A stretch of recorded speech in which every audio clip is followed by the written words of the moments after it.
Ooh. Ha. Ah. Ooh.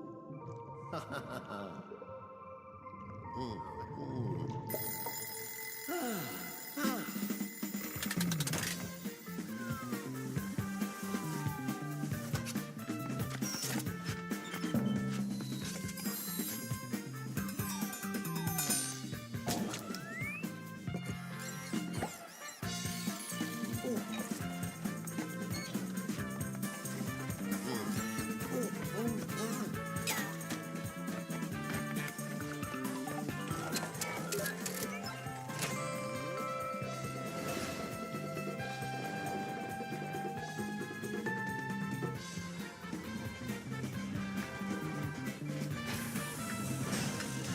Hello, viewers, and welcome to my world of invention.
Testing, testing.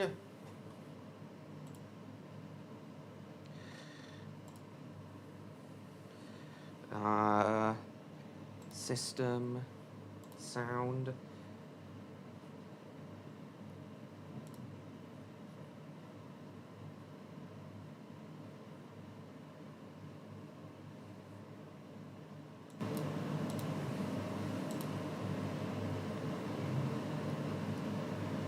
Testing, testing. Right, A. Smith can hear, so I assume everyone else can.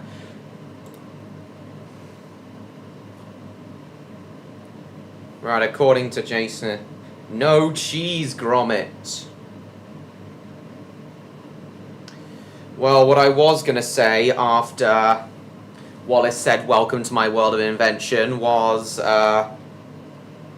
what I was going to say was, rather, welcome to tonight's live stream.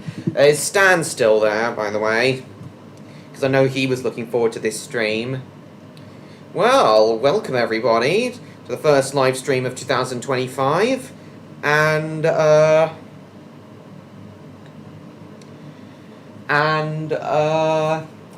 my Wallace and Gromit stream. So, to kick it off, I wanted to talk about one of my favourite British icons.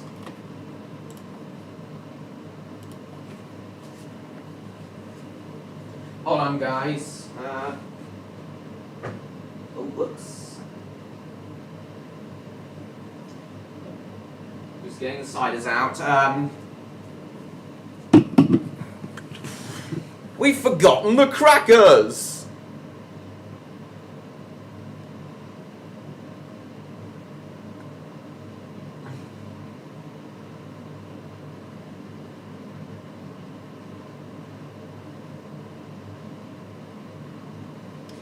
So, Wallace and Gromit are some of my favourite British icons, and as today happens to be the release date of Vengeance Most Foul on Netflix for worldwide audiences, I figured I'd theme today's stream to the inventor and his dog.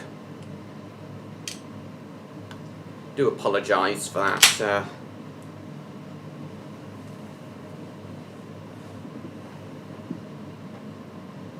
I do apologise for that audio glitch just now.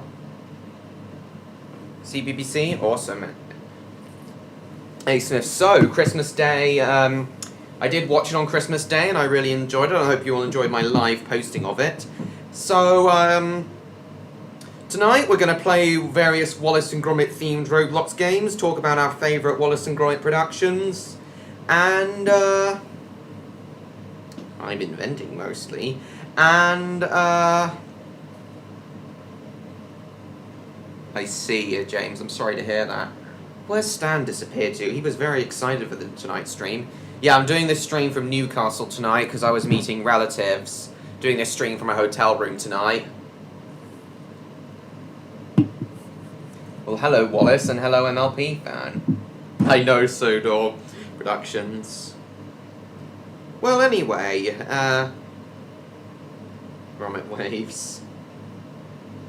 That's cute. Hey, Smith. Well, tonight we're going to play Wallace and Gromit Roblox games, talk about all the Wallace and Gromit films and our favourite ones, maybe a bit of behind the scenes, maybe some Wallace and Gromit YouTube poops as well. Yeah, just have a fun Wallace and Gromit themed 4 hours. I think Stan might have left because of the audio issues, but I've just informed him that they're fixed now. It's fine, Martin, it's fine.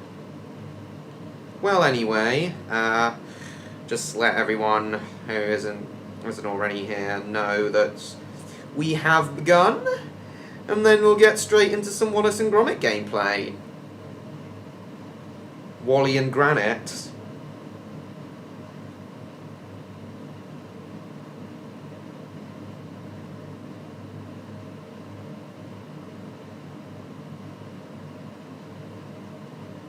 It seems as though my computer only recognizes my microphone when it's plugged into a certain USB port.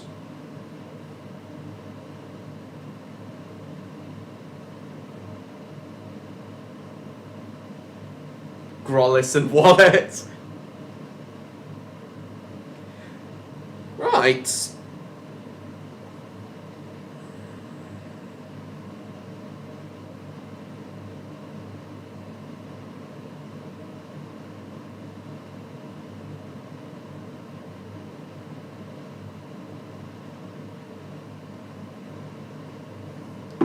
Right, so let's get into this. So just now I found a really well themed and really well made Wallace and Gromit obby here. It's so creatively done.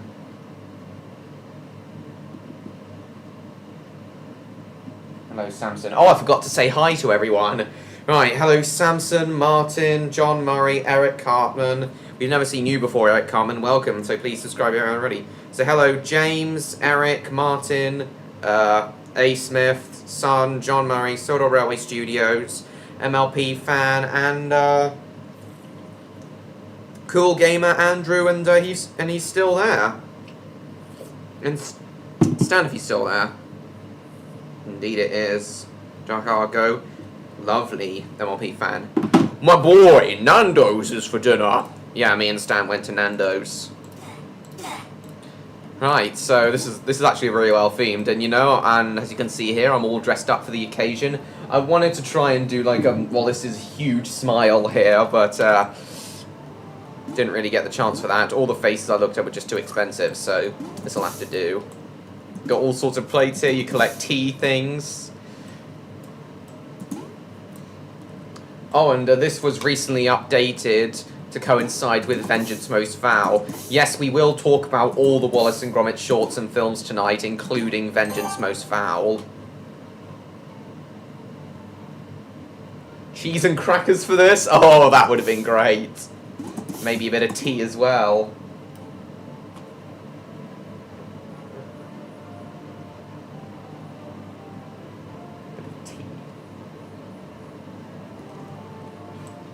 Lovely. Oh, buggeration. Cheese and crackers ain't really my thing.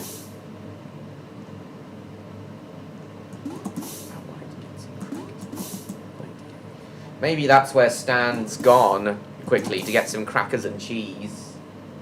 See that there? Wally and Granite plushie. You can double jump with this. I love how the crackers literally crack in half when you jump on this. It's such a well-designed obby, this.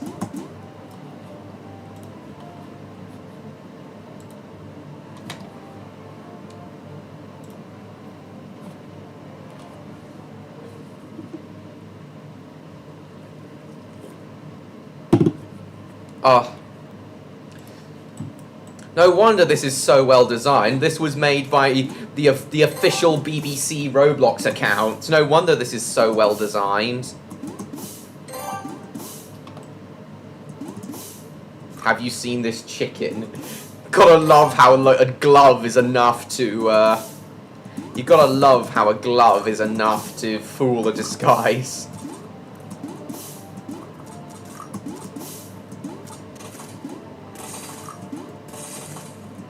Cracking toast grommets.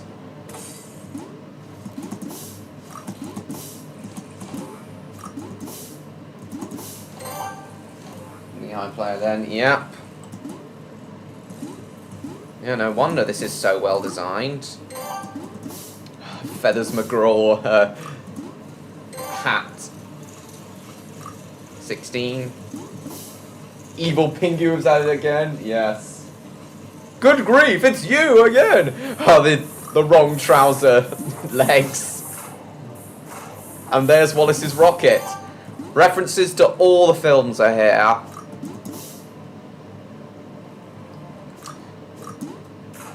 The only slightly depressing, I guess the only bad thing about Vengeance Most Foul's release is that the Wallace and Gromit Thriller-matic ride at Blackpool, forgotten the correct, that's High Train guy, the Wallace and Gromit Thriller-matic ride at Blackpool is now, shit. Feathers McGraw, yeah, Jupiter. The Wallace and Gromit Thriller-matic ride at Blackpool is now slightly outdated because there's no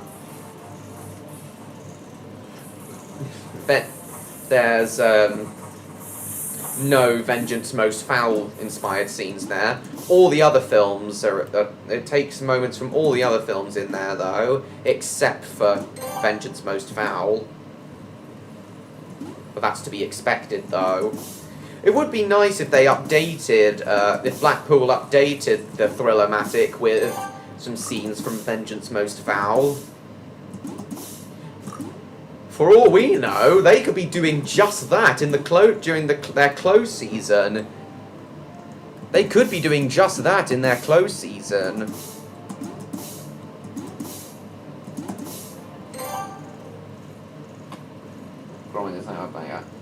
That's just not cricket Gromit. 17 people. I knew it was going to be. I knew this was going to be a popular stream tonight.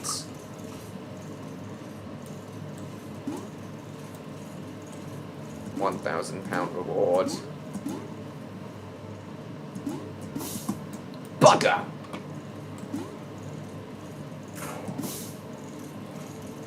Wally and Granite. The sex trousers.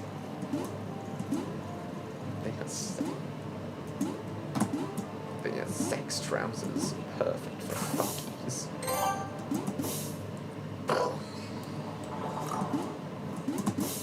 Welcome to the zoo.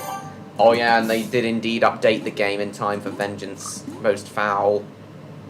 So yeah, the BBC updated this game for Vengeance Most Foul, so for all we know... You forgot to light the fuse! So for all we know, Blackpool could be hard at work updating,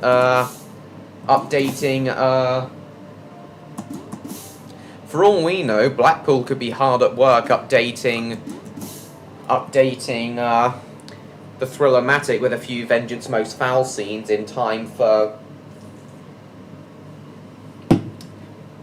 the 2025 season. For all we...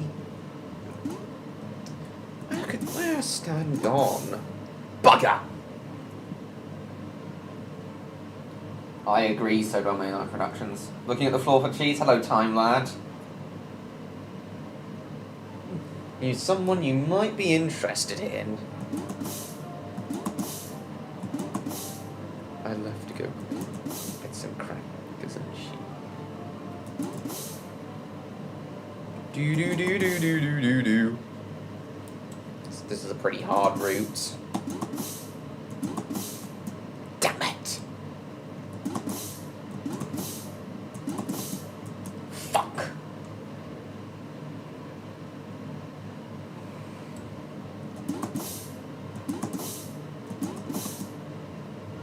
Wally and Granite. The sex trousers.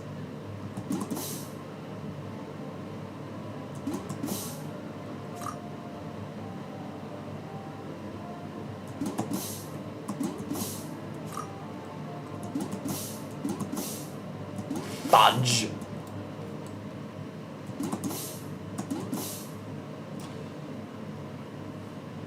Oh, yeah, that was amazing. That more or less confirms that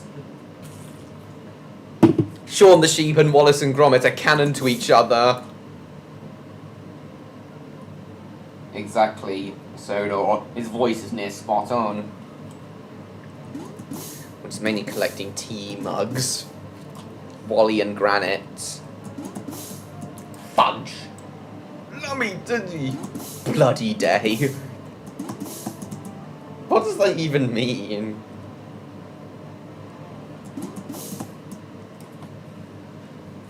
We'll just go this way. Well, someone else is playing as Wallace in this.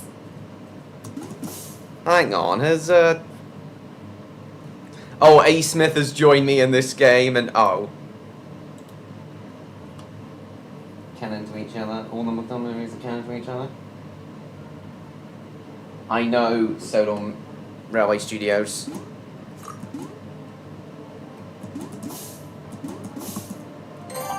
Guess I'll try going this way. Oh, that way just goes back there.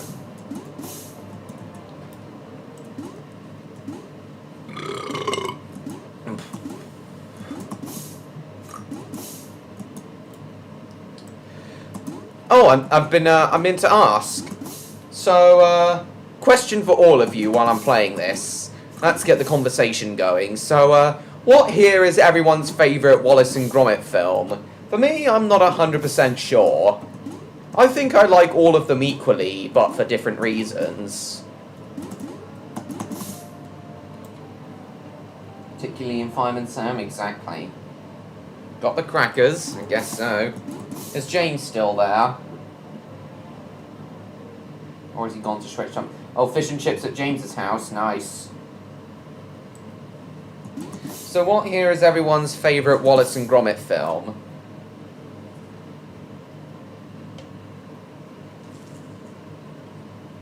You like all of them equally, right?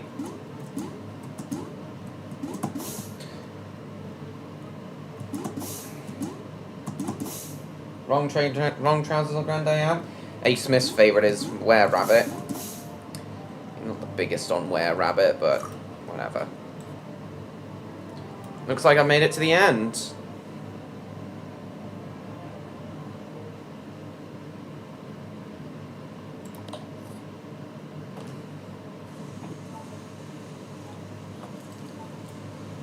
No idea what world this is, but oh well.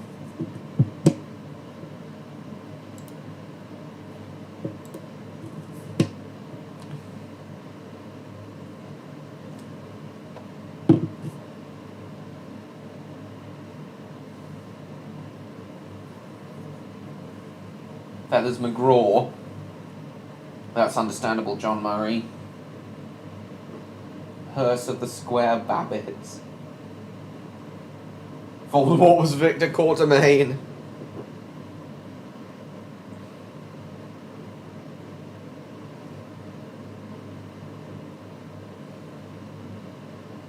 Victor Quatermain. Victor Halfmain.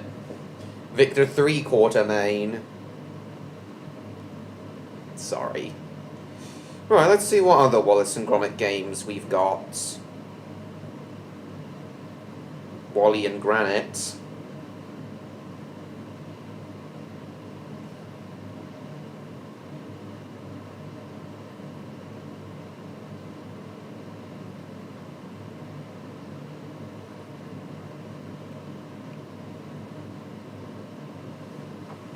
Lady Toddington. Nice. Not my daughter, you bitch.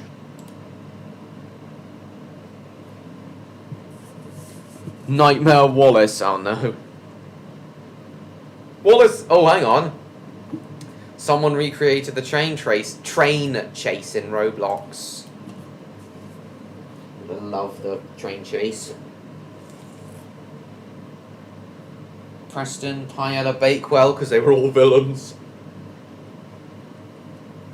I guess we'll go through all of them one by one.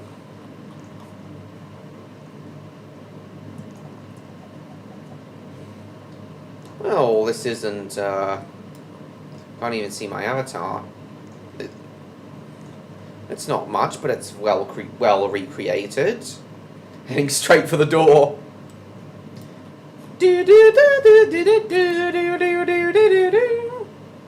May play some of the music from Wallace and Gromit later.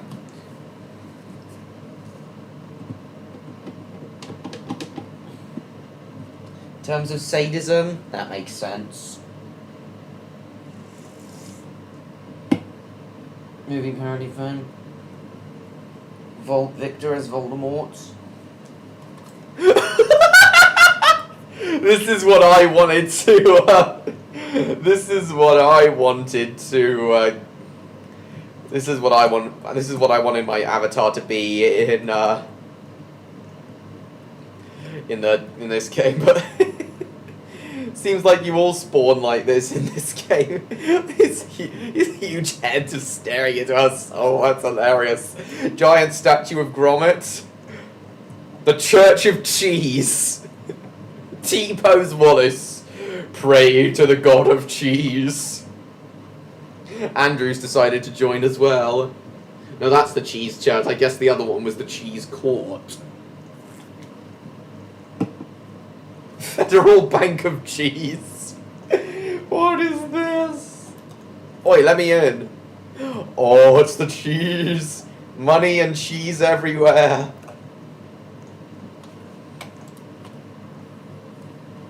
Figure. I wasn't scared of, I see. Going. So.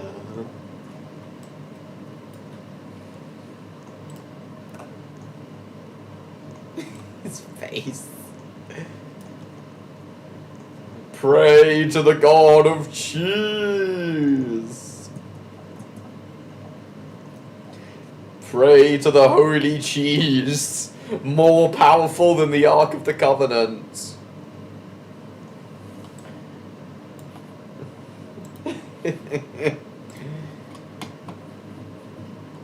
Wallace and Gromit Battle Royale, what the hell is this? What is heaven? Yes.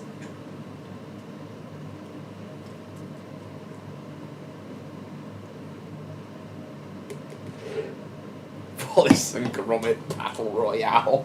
The bounce is gone. What the fuck? It's just Wallace's head on in a suit and tie. What the fuck is this? Is this a president assassination thing? But with Wallace and Gromit. What the fuck? Wallace and Gromit with a sniper.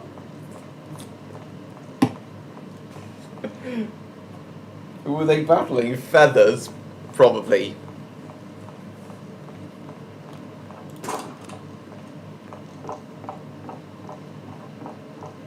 Mr. President, get down! It's Feathers McGraw! Capture point.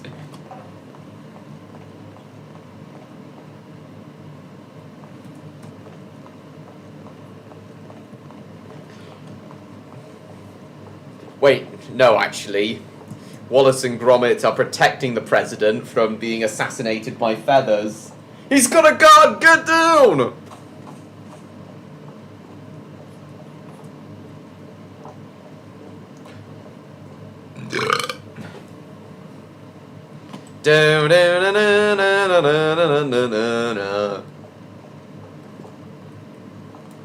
Guess I'm the president now. And I'm dead.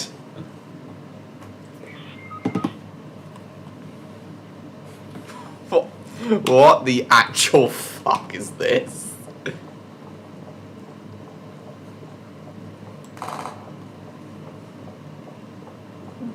Don't mind me, I'm just getting my cheese back. Give me back my cheese, motherfucker!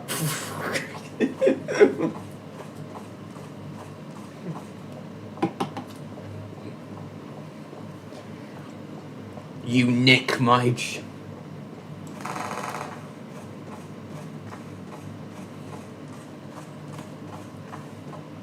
Wallace Bond.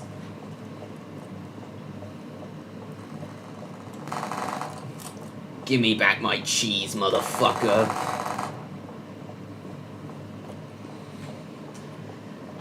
Cheese, mother.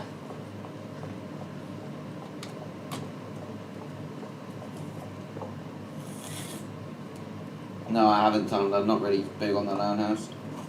Watch out, mate, on the next PM, Wallace is Prime Minister. He's got my vote. What did you do that for? What did you do that for, Martin? Sorry about that, Martin. Sorry about that, A. Smith. I do like a bit of... I've seen this, Martin.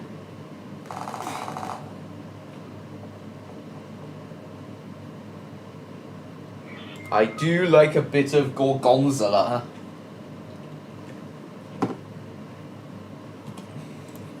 Gorgonzola gondola.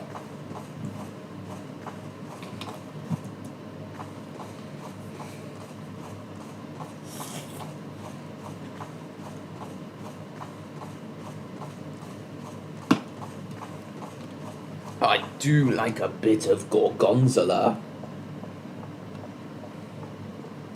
Mr. President, get down! It's a penguin, get down!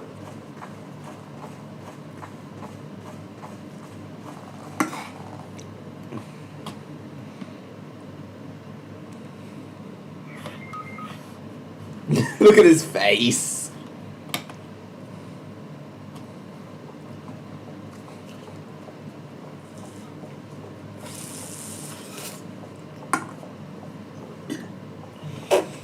Sorry about that, A. Smith.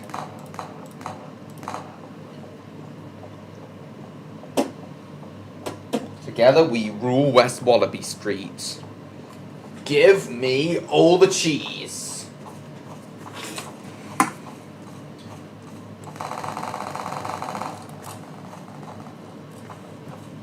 Get him!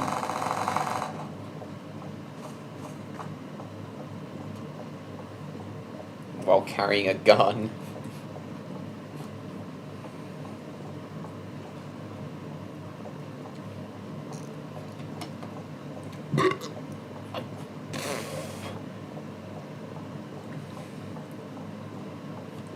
Well, they do, Sodor Productions.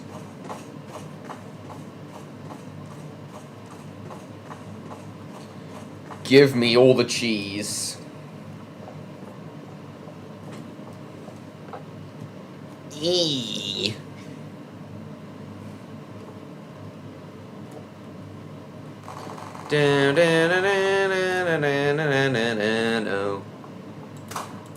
I got him. I'm President Wallace, the president of cheese and crackers.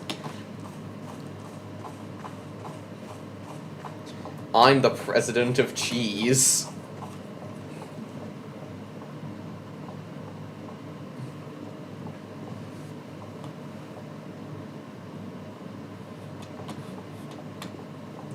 Cheese.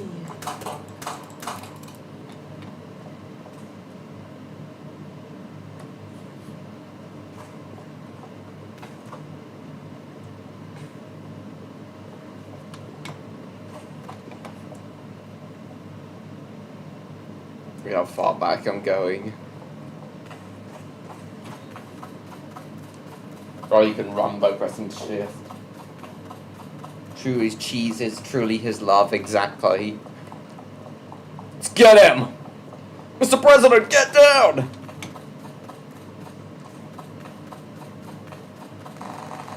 Get down, Mr. President. And I'm dead. Well, what else have we got? Wally and Granite. Hello, gamer. Lovely to see you. Just wish Stan was here. He was really excited for this stream. Wallace, it's this Wallace and Gromit run.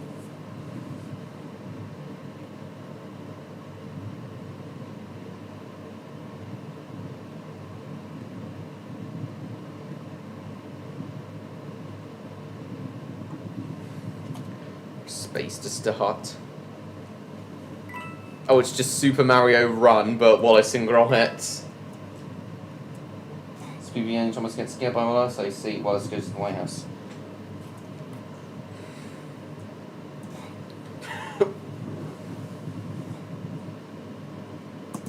It's just Super Mario Run, but it's Wallace and Gromit themed. Oh, it's that. Oh, it's that.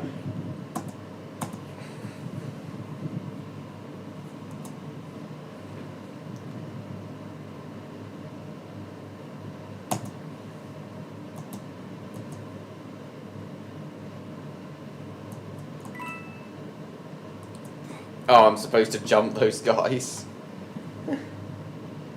Robert! Wally and Granite. The sex trouser? No.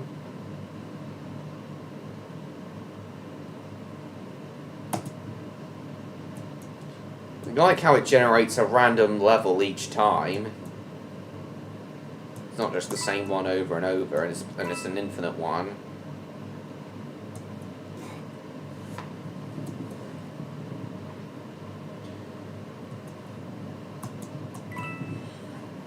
Guess I gotta concentrate. Fudge.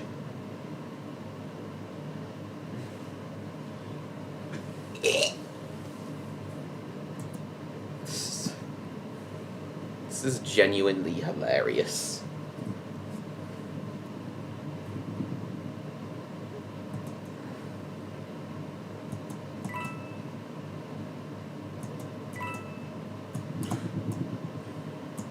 Oh god, there's mines. Oh. Oh, I jumped on their heads. Hit. Lovely. I'll read that. I'll read the chat again in a mo. Bugger.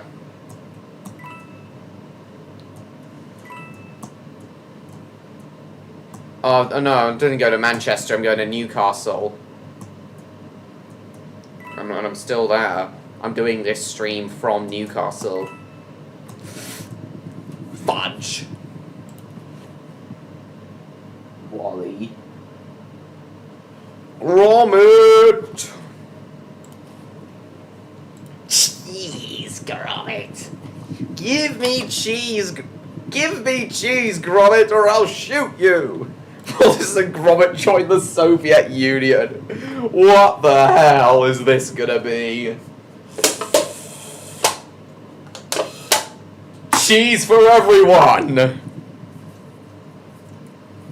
What is this? Oh my god, Wallace and Gromit is communists. The cheese revolution. Everyone gets cheese. What? And now I can become Barack Obama. What? And it's most far. Oh, Anton Deck from Newcastle. What is this? Genuinely, what is this?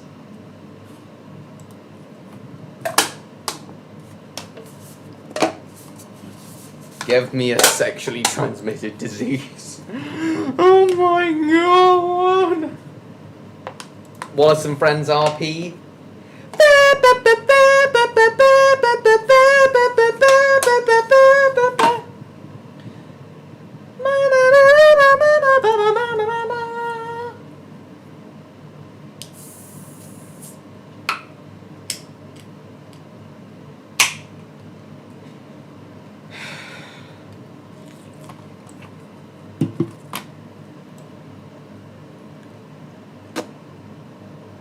Look. Just cheese poster. What the heck? What the fuck? I'm stuck in the thing.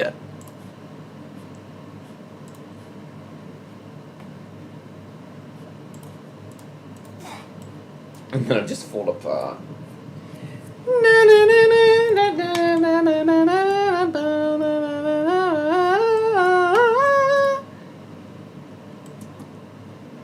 A golden... No, a wallet. That's a Wallace and Gromit made of cheese. It's the cheese court again. Well, probably now.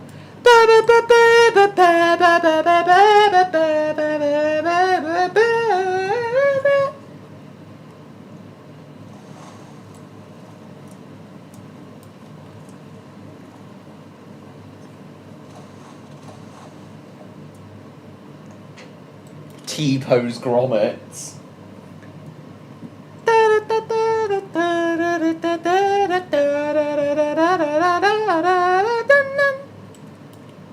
Your mother's infected. And now I'm T-posing as Gromit. Oh, the toilet's full of piss. T-pose. Yeah, now I'm T-posing as Gromit. T-posing. You ever hear the tragedy of Darth Plagueis the Wise? Right. What else have we got? Darth Plagueis the Gay. Sorry.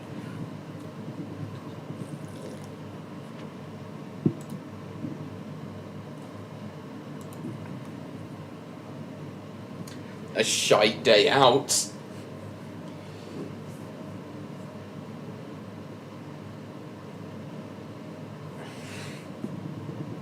What's this from? The hell? What are they firing missiles for? Oh, it's... Why are missiles being fired?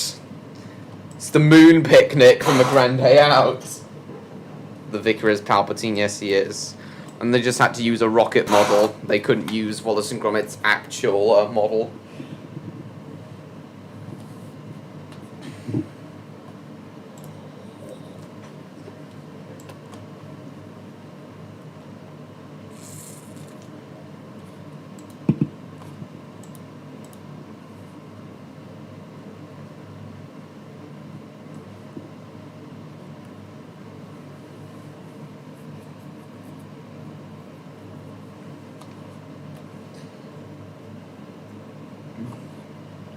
I guess.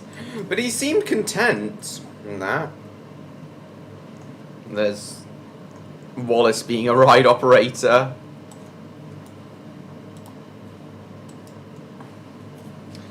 Well, it's not... Well, this isn't really the Thriller-matic. This is just a normal roller coaster. The cooker. What are Wallace and Gromit doing in the middle of the tracks?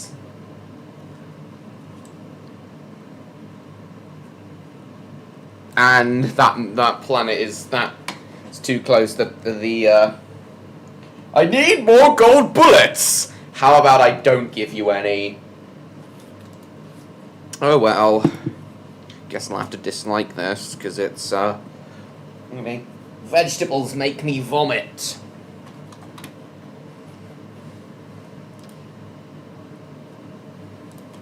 A grand day out. With Wally and Granite.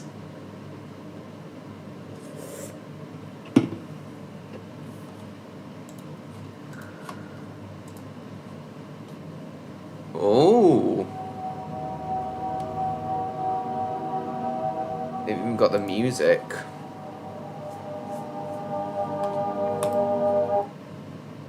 The moon. The moon! They've even got the moon picnic music. Oh, because it's the moon, they're going up like that.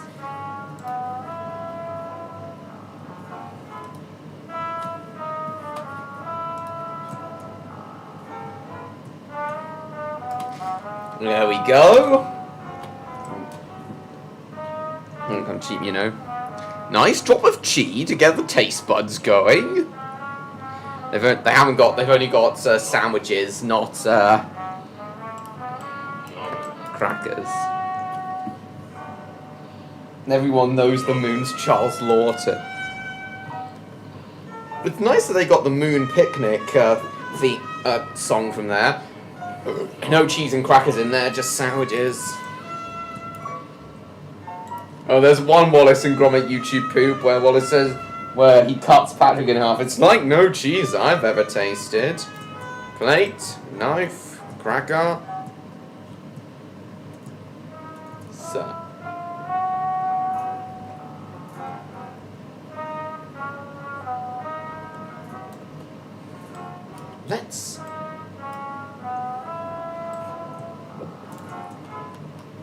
Let's Wensleydale, Stilton. Do.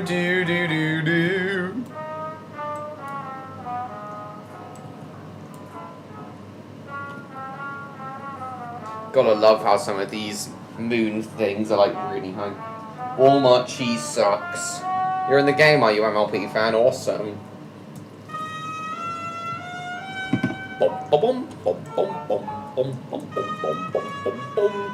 Come on, stupid. Oh! They never went to Walmart again. No, they did not. Do.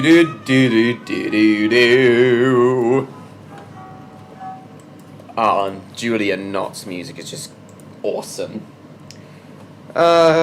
62 West Wallaby Street. Do. I agree, Sodor Productions. Cheese is the path to the dark side.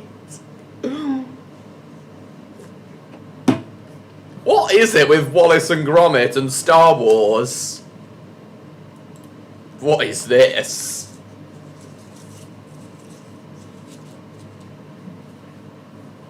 Leave me to carry the basket.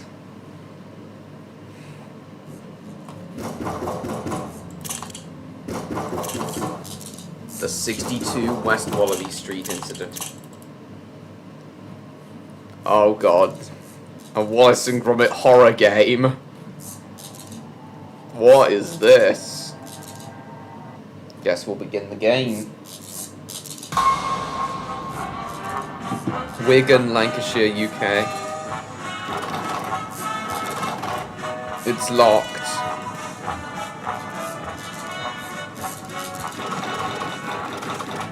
Let me through! What's this? No need to thank me. Now get out of here. Wallace is armed to the teeth. Oh shit! Is it Gromit?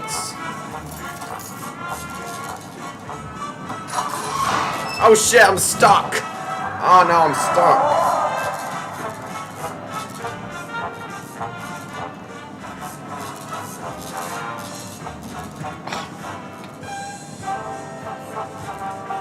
I've got to restart this game. Hold tight, lad, and think of Lancashire upwards.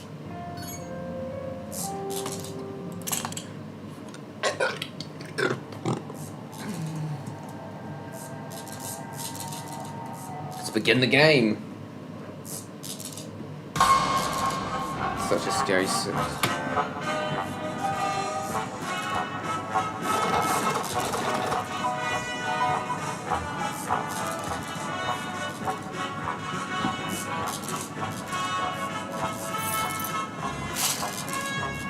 No need to thank me. Now get him.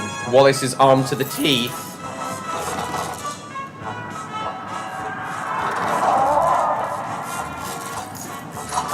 Right, let's go.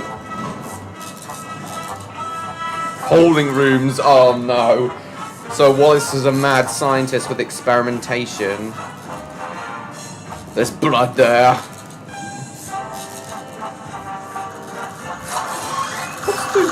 It's Wallace! I take his hammer, he'll probably kill me.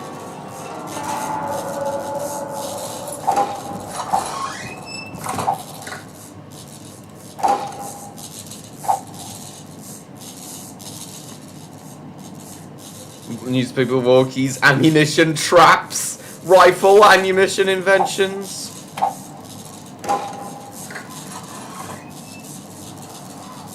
Shit, what's Wallace planning? Hey Gwen. Probably because you're stuck in the thing. Now the train chase theme is playing through there. Jeez. It's the techno trousers. Oh shit, he's got a gun! Much like your mother. Oh shit, he shot me!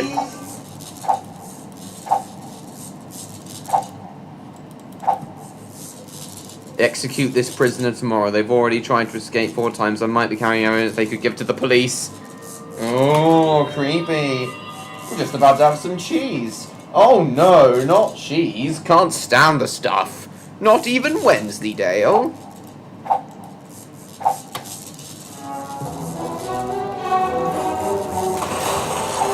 Die! Ew. And I died. Last seen at 62 West Wallaby Street. So I guess when you get killed, you get kicked out of the game. Guess we'll try again. And then we'll play meme mode once we've completed this game. This isn't actually that scary of a game. Horror game.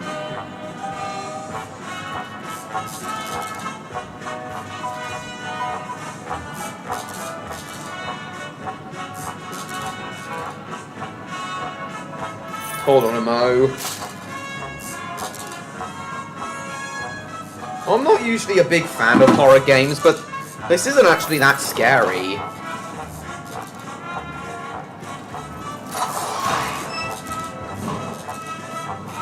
Hey Felix, nice to see you. Where are Stan, Odd Electro, and Neon though?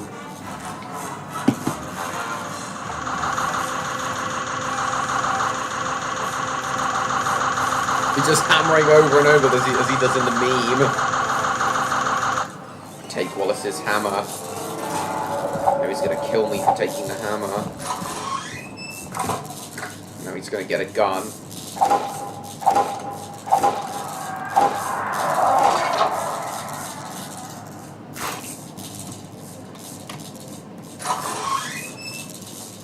Eee.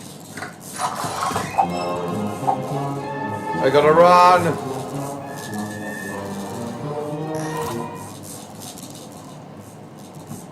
Do do do do do do do do do do do do do.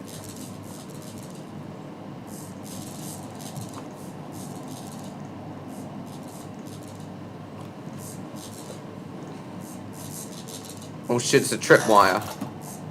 Oh, it's a trap. It's an automatic gun thing there. No, we can't go in there.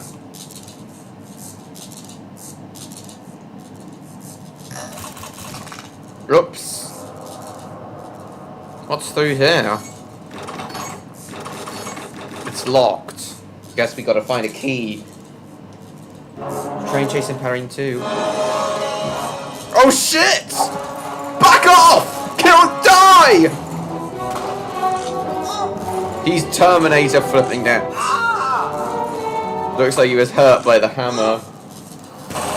Oh damn! He's after me!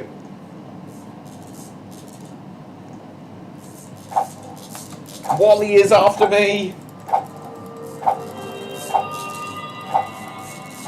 I wish I could whack Wallace's head in with this hammer.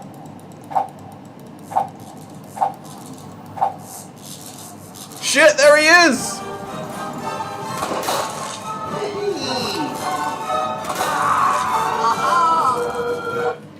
Guess I'll try meme mode now. Wallace screaming. Must be some Keanu Reeves, sometimes very nice.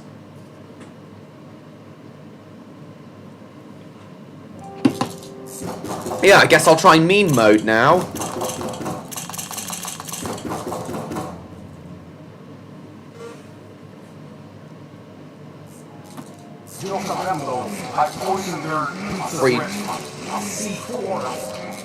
Free cheese for you.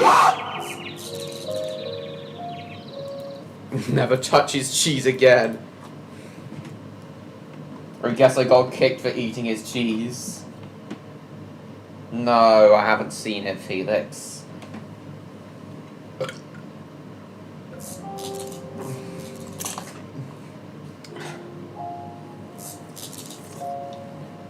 Go to Brazil, what? Prepare to die. What the fuck is this? I thought it was just Wallace and Gromit memes.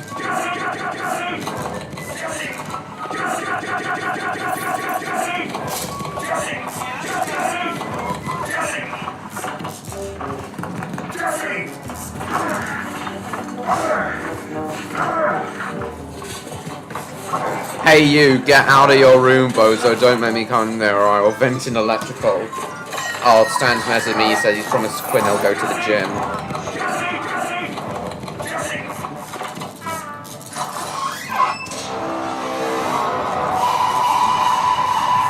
Sus. It's very loud.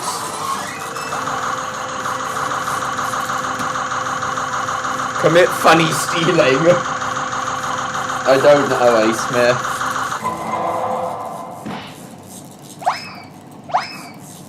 Staring at me.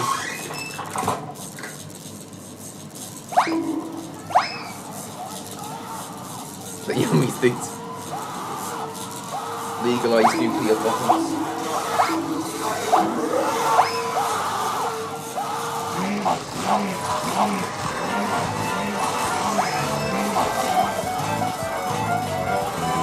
What the fuck is going on? There's no... What the fuck is going on?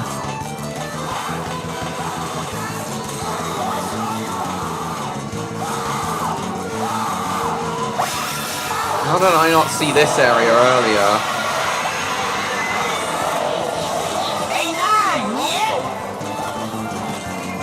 You'll never catch me, you mongrel!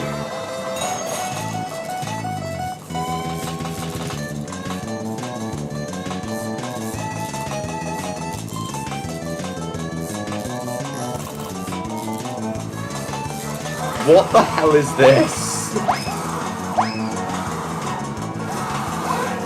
Genuinely, what the hell?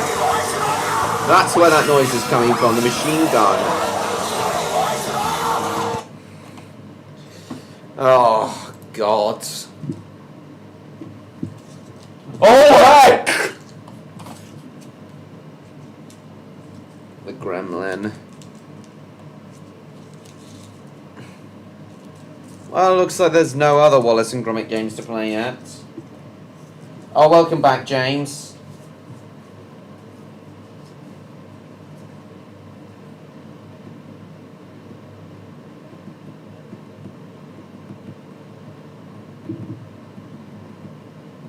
Stan says he'll be back at 9. He forgot he promised his friend he'll be, he would go to the gym.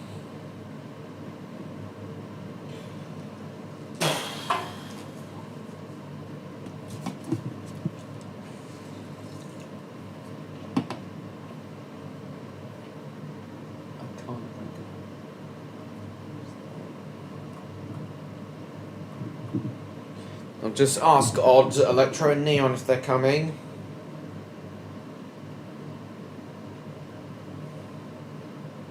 Right. And Neon. And, Odd. Right, I guess now we'll give a bit of a rest from Roblox and talk about the actual Wallace and Gromit films themselves. So, A. Smith has... So some of us have said we all like all the films equally. Wallace, A.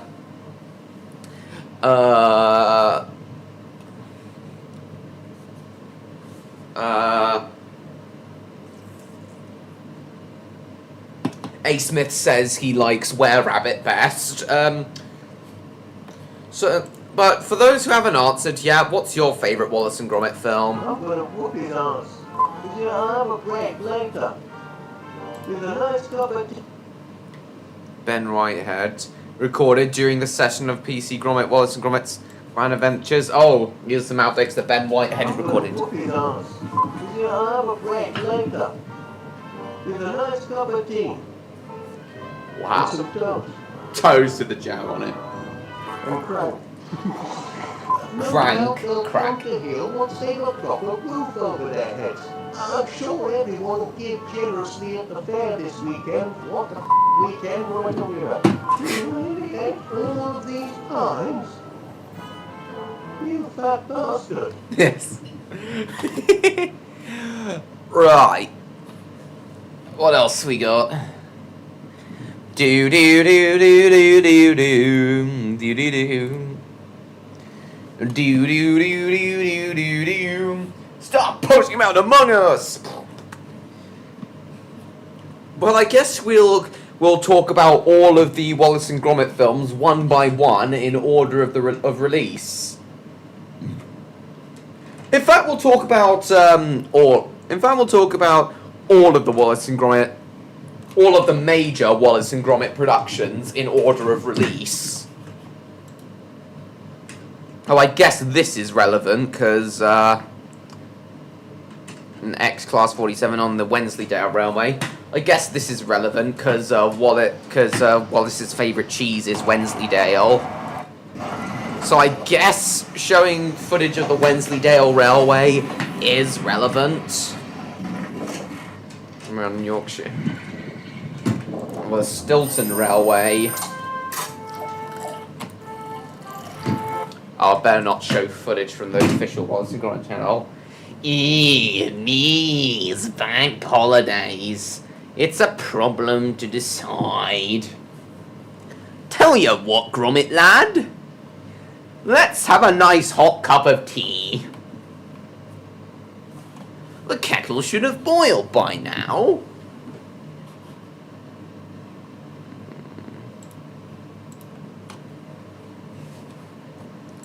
The kettle should have boiled by now.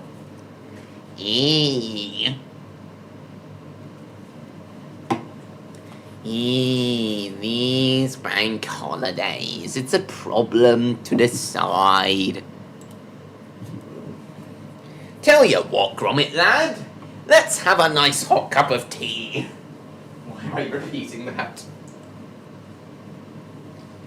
Anyway.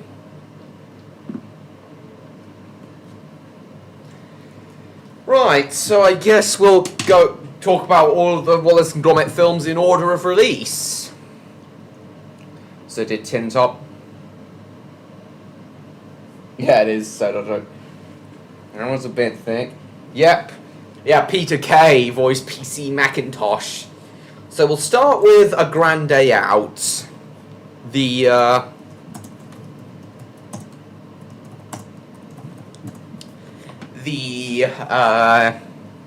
very first one, the one that birthed it all. It was an original idea of Nick Park's A Grand Day Out.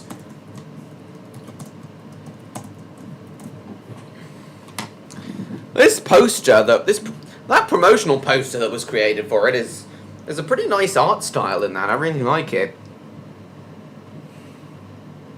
So it was distributed by the National Film and Television School, but Aardman took over production of it, because A Grand Day Out took 6 years to make. Peter Sallis was only paid £50 for his role as Wallace. Because of course back then Nick Park didn't know that Wallace and Gromit would become a huge icon. So it started as a few test animations, and then he did a few things. Oh, Robert Copeland produced and edited Wallace and Gromit. No, Crack Gromit! We've forgotten the crack! Oh, Nerdbot was also voiced by Peter Kay. That's interesting. Reece Shearsmith. Creature Comforts? Yeah, that's another of Aardman's productions, alongside... Around the same time, Aardman also provided the animation for the Sledgehammer music video. 60 seconds to blast off. Unlock the doors. So yes, I guess we'll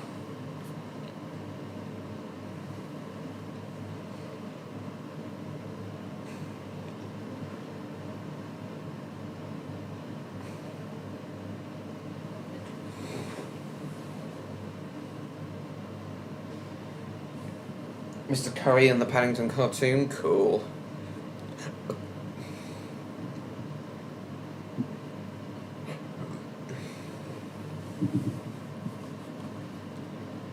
Moon's Rock.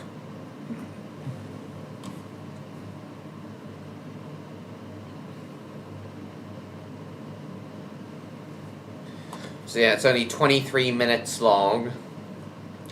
Had a budget of £11,000, A Grand Day Out, which would be about 30 grand in today's money. So,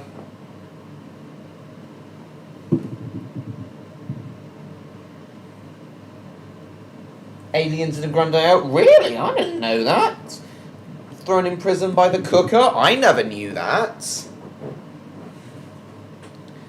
Can't really show any footage of Wallace and Gromit because it's quite copyright sensitive. Yeah, the BBC take copyright very seriously, so I can't really do that. So yeah, this was made when Nick Park was still in the National Film and Television School. It began production in 1983 when he was only 25. And Peter Sallis recorded his lines for Wallace back in 1983. And of course it wasn't until 1989 that it was complete. The rocket building montage alone, according to Nick Park, took a whole year to complete.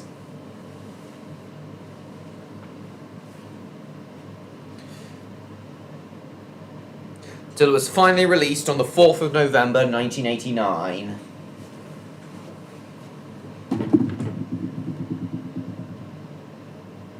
It was a graduation project for the National Film and Television School.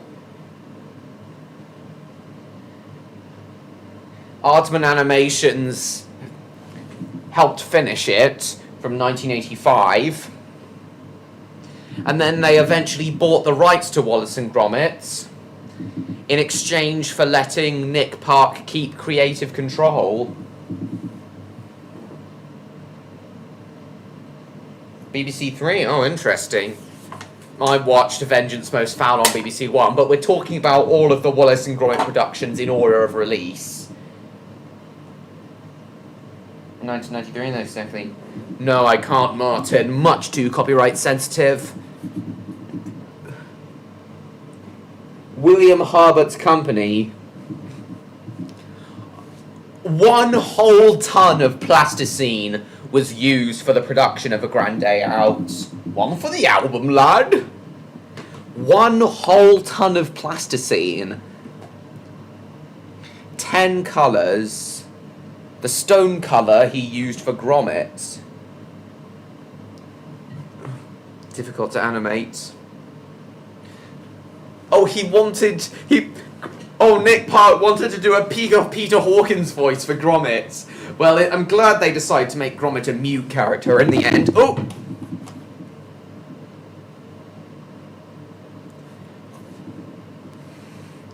Peter Sallis, yeah, as I said, Peter Sallis was paid £50 to voice him, but obviously in later productions he obviously received much, much more. Park wanted Wallace to have a Lancashire accent, but Sallis could only do a Yorkshire accent. Inspired by how Sallis drew out the word cheese, Park chose to give Wallace long cheese.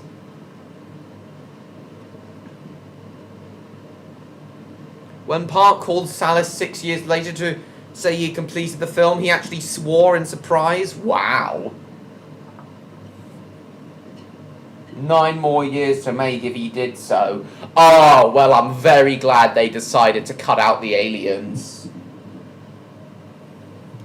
Wallace Gromit and the cooker, yeah.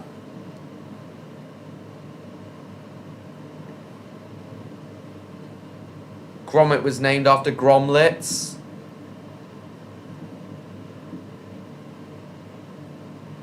Jeez. Good evening, Neon. Nice to see you. Nice how you said A up to enter, because nice how you said A up when you entered, because you know it's like a northern thing. Lost to Creature Comforts. Lost the Oscar, but I think Creature Comforts was still Nick Park's project. He still got an Oscar for it. ITV2, but The Wrong Trousers and A Close Shave still won Academy Awards for Best Animated Short Film. It does indeed, Neon. Lovely to see you. Stan was here earlier, but he promised his friend he was going to go out to the gym, so he'll be joining us again at 9 o'clock. Stan was looking forward to tonight's stream. Either way, it's nice to see you, Neon. So right now, Neon, we're talking about each of the Wallace and Gromit films in order of release, starting with A Grand Day Out. These bank holidays. Gromit was named after Gromlets. Often mentioned them at the sound of the word. A gromlet is a ring or edge-shaped hole through thin material. Nice. Wait, what? Wallace was originally a postman named Jerry. What? I never knew that. There's so much I've learned about Wallace and Gromit today. I don't say that daily. Good. It's like being a northerner. Gangway, sorry. Bloody day. Opinion channel 1. More cheese, Gromit. What have you done with the controls? The name did not match Gromit. Yeah, Jerry and Gromit does not have as much of a ring to it as Wallace and Gromit. Nice decision on Nick Park's part. Park saw an overweight Labrador. So Wallace was named after a Labrador retriever he once saw. An overweight Labrador retriever belonging to an old woman boarding a bus in Preston.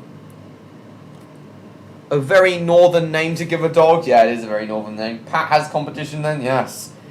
Because it is hard to believe, Neon. Too similar to Postman Pat? Exactly.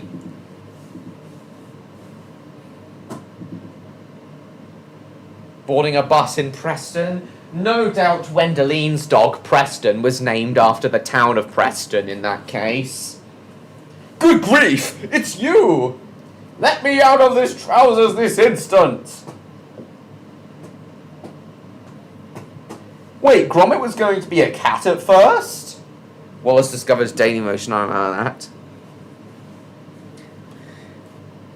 Park originally planned for the film to be 40 minutes long and to spoof Star Wars and have a fast food restaurant on the moon.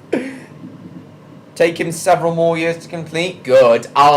So that's what. So So that's what you meant by the alien prison, James. That was going to be a Star Wars spoof.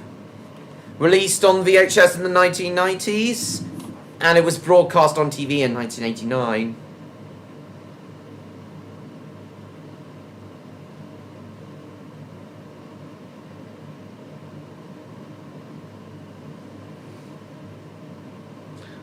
Lionsgate Entertainment also released it on Blu-ray. Alvin Gary in Bristol. Oh, it was shown on Channel 4 in 1990. Aired on BBC Two on the 25th December 1993 in preparation for The Wrong Trousers. To read a chat. Yeah, very interesting. Naming Wallace after a dog. Well, I've already got them on DVD, A. Smith, so I don't know. I'll give you what for, you tyke! Excuse me! Hello! I should think so too. Hey! Well, this is a fine how do you do, isn't it, Gromit? Well, steady on. Watch where you're putting them paws. Careful, lad. Oh my goodness, it'll ruin the woodwork. There goes me knockhead pine. Where are we going? I can't see a thing. What's happening? Catch me, Gromit. Okay, I think I've made my points. Amazing World of Wallace and Gromit. Again, A. Smith, I've got that very release you're mentioning on DVD. It's a bit winded. I can't really help that tonight, Neon. I know, Matthew, I've known that for a long time. Still, though, Julian Knott is an extremely talented composer.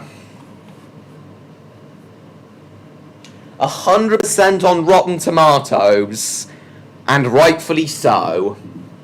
I don't think there is a single bad Wallace and Gromit production. Every single Wallace and Gromit production that's ever been released has been really good.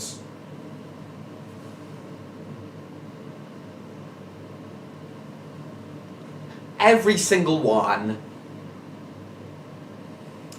Hell, I don't think there's even a bad Aardman production. I know some people were a bit critical of Chicken Run Dawn of the Nugget, but from what I've heard about it, I don't think it's that bad at all. I think every Aardman production is good, is amazing. And I found that out. What, that Julian Knott composed Peppa Pig?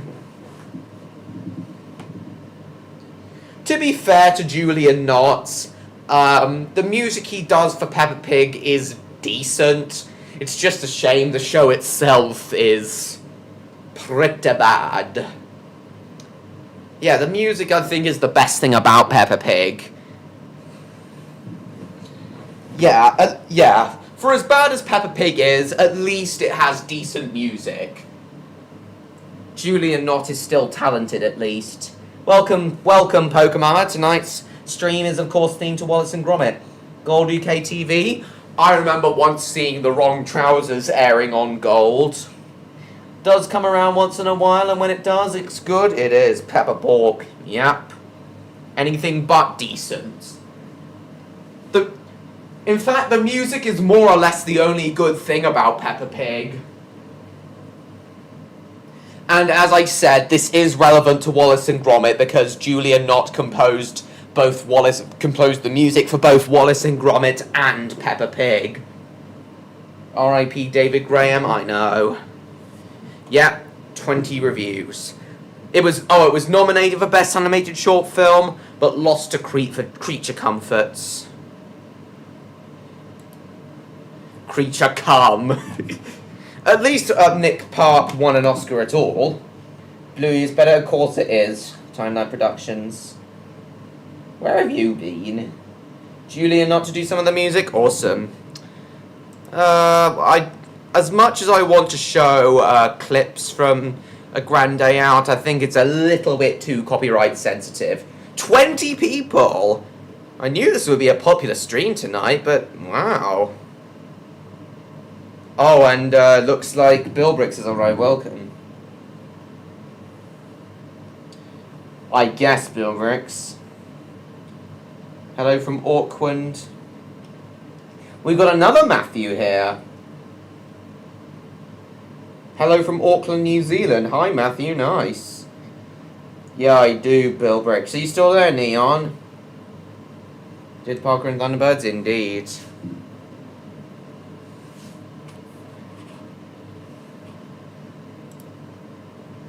Where's Matthew King, Alexander Quad? Oh.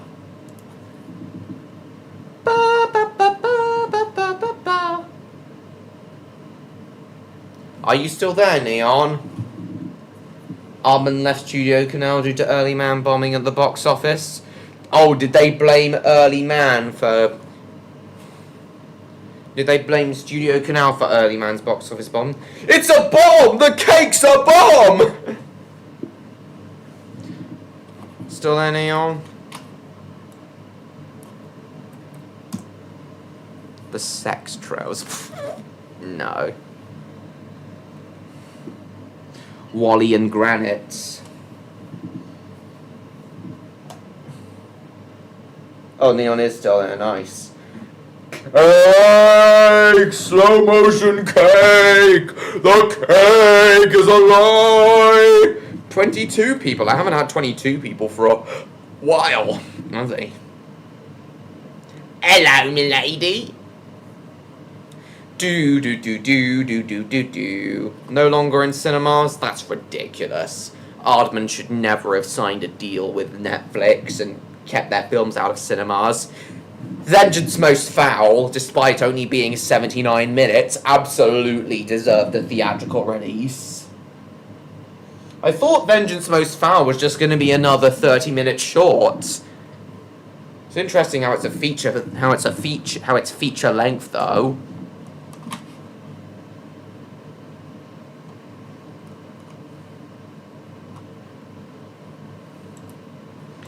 I guess if I keep pausing it, we should be okay. Gonna watch another live stream? Why, Pokemama? I guess I'll just watch the moon picnic scene. In cinema at least, when I was in college.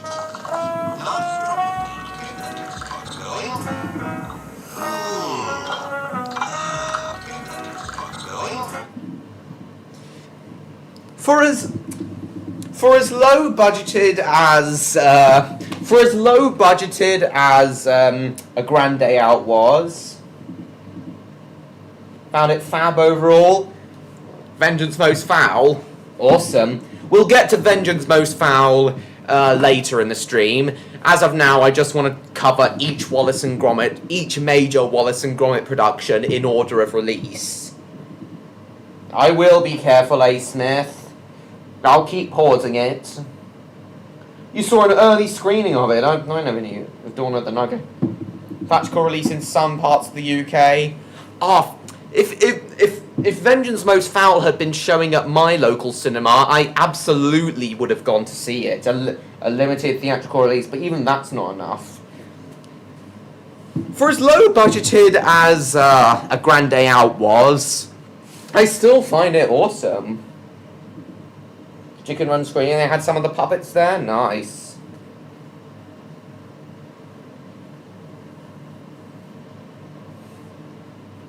Canal branch chase to the Yorkshire border. Oh god. And I got one. The Yorkshire border.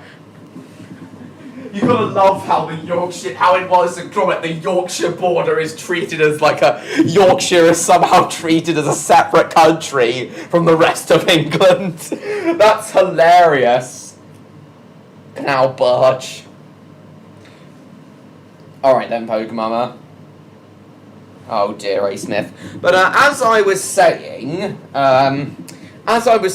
guys, please don't spoil Vengeance Most Foul. Well, Bill Bricks, if you don't want spoilers, then I'd suggest leaving the stream when I talk about Vengeance Most Foul. Part of the reason I'm doing this Wallace and Gromit themed stream today is because today's the day when it releases on Netflix. But as I was saying, it's a very, very nice set design considering the low budget.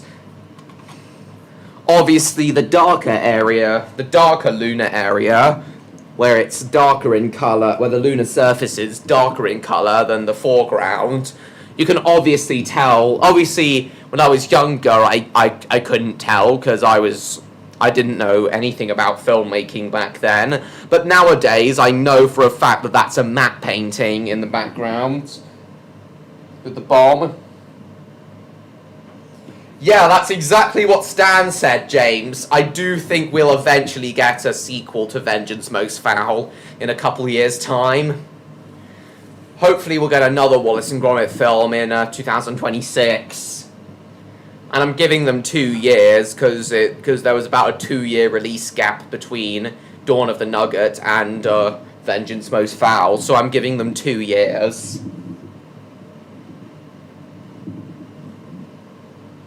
As I was saying, yeah, that is a matte painting in the background, and the foreground is plasticine set.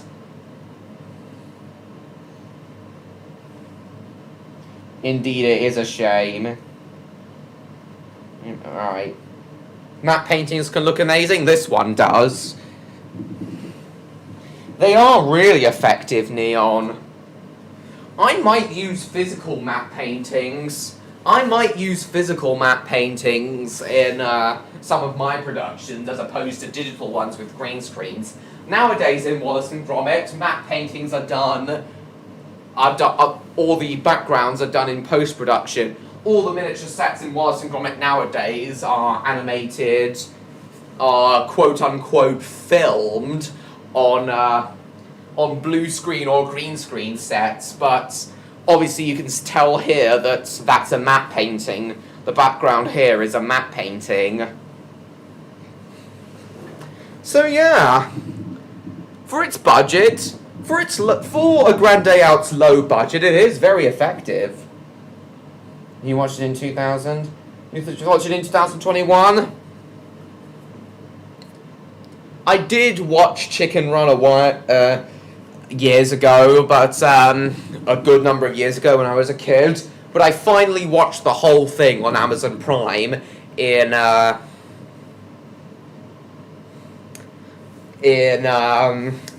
2020, and I can safely say that Chicken Run is my favourite Aardman production that isn't anything Wallace and Gromit related. Yeah, for me, Chicken Run is my favourite Aardman production that isn't Wallace and Gromit. All I know is the 2000s. Yeah, Chicken Run was released in 2000. Him in the first film? Not really, Bill Bricks. That was a rubbish excuse on Aardman's part. Sounded the same. That is ridiculous. SpongeBob the Builder? What? Why SpongeBob the Builder?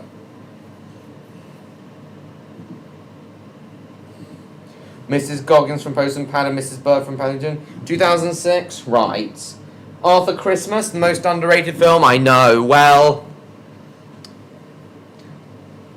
it's good that Aardman never, for Aardman's 2 CG productions, Flushed Away and Arthur Christmas, it's good that they never went fully CG. It's good that they stuck to their stop-motion roots. But as I said, I'll probably use physical matte paintings as opposed to digital ones. But only occasionally, though. I'm considering using physical matte paintings in Raptordogs, actually, guys, to avoid the need for using blue screen or green screen. Because even with Redcliffe Railway Tales, I found green/blue screen quite hard to work with. Yeah, I found green and blue screen quite hard to work with. I found chroma key quite hard to work with in Redcliffe Railway Tales, so I'm probably going to use matte paintings for Raptordogs, something like the sky backdrops to the scene in Thomas. The physical sky backdrops to the scene in Thomas. I don't like gravy. Oh, you're quoting Chicken Run, are you, Neon? Shaun the Sheep Easter egg in After Christmas? I never noticed. Where is he in Dawn of the Nugget, John Murray? Yes, he does. I remember that, James, and that confirms that Wallace and Gromit and Shaun the Sheep take place in the same universe.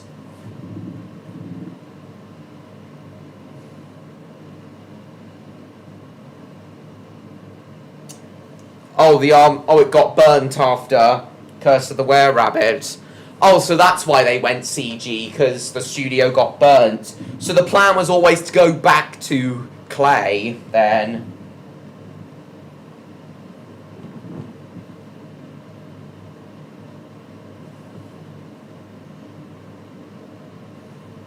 Perfect as Fowler? I agree, A. Smith. One of my favourite lines, I know. Little Princess as well, that's interesting, A. Smith.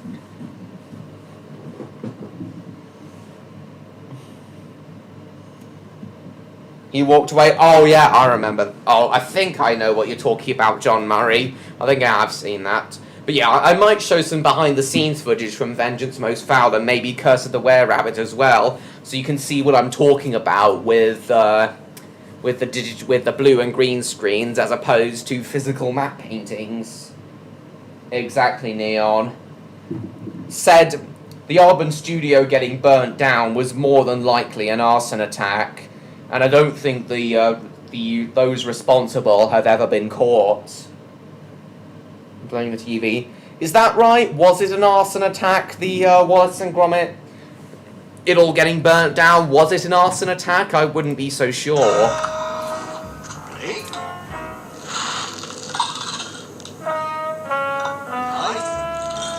Oh, the moon rocket model is still around, as is the museum model. Well, that's a relief. At least something from the original Wallace and Gromit days is still around. All that hard work lost, indeed. Judy and Carrie, I've never heard of him. Oh, one of the things I love about A Grand Day Out, and something that adds to its charm, is all of the little indentations and molds of the plasticine are still visible on every frame that happens. On every frame of the animation. Notice Wallace's sleeve and hand, for example. Look at how they've been pressed inwards, clearly been pressed inwards by Nick Park. Some may call it cheap and amateur, but to those people I say bugger off, because this only adds to the charm of A Grand Day Out, because it's just one guy doing all that hard work himself. To those who call this sort of work amateur, I say you can bugger right off, because this was only one guy animating this. You gotta cut some slack. As opposed to later Wallace and Gromit productions, only one guy was animating the whole thing. You gotta cut him some slack. Exactly, Neon. Obviously, later productions had much smoother models and animation. But this just oozes with, but all the little indentations and fingerprints left over from the animating only adds to the charm.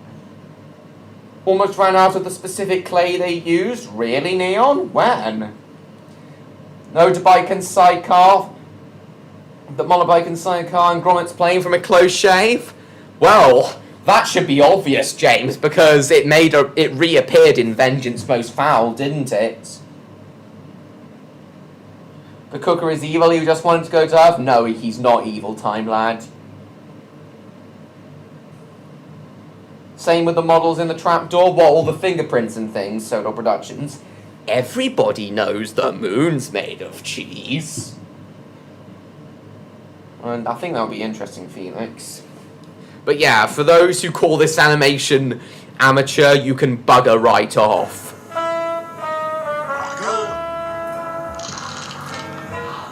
The cracker packs in this are different from the ones they'd use later. It was believed, but they actually do have enough clay for future productions. good. There was a Wallace and Gromit YouTube poop where Patrick was at the top of that head, and then he screamed when Wallace cut him. Wallace and Gromit.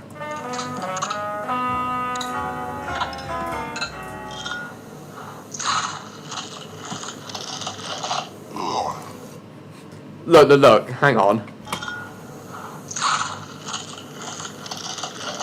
Look, there's a little fingerprint down there by Wallace's left cheek, or right cheek if he was looking in from his point of view, but that's what makes the animation in this so charming.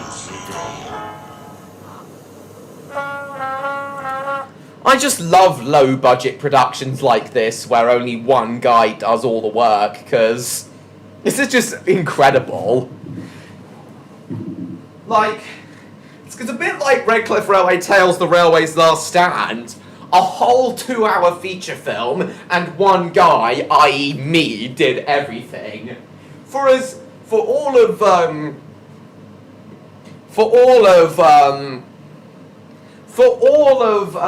The Railway's Last Stand's amateurness, you gotta admit, you gotta give me credit, guys, because I did do a whole 2-hour film all by myself. Filmed it, wrote it, edited it, did the whole thing all by myself. Except for, of course, voice actors helped me, and I had a bit of help with the script, and Stan drew the thumbnail for it, but other than that, the whole production side of it, I did all myself. Productions. Uncanny live action Wallace and Gromit, I know. Process before your eyes, I know.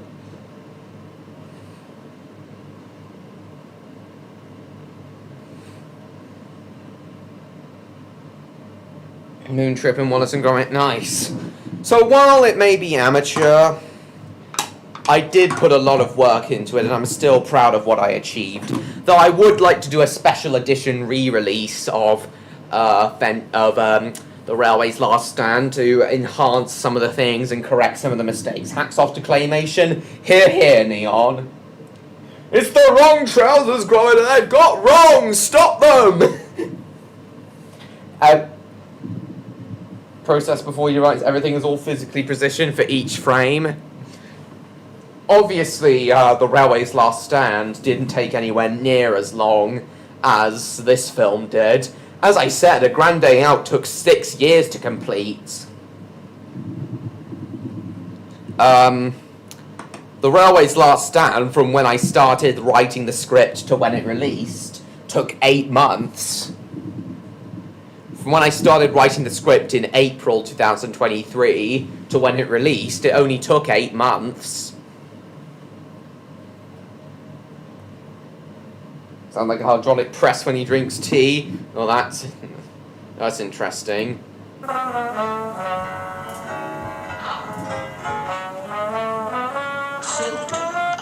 Like no cheese I've ever tasted. No. This is one of the best bits from A Grand Day Out, where Wallace tries to get the cooker working. This is one of the best bits. Robots big and small, nice. Landing Henry scratch, nice. This is one of the best bits.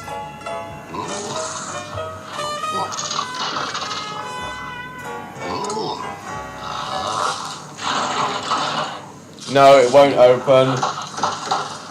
Oh, is it A. Smith? Felix? Happy birthday to him.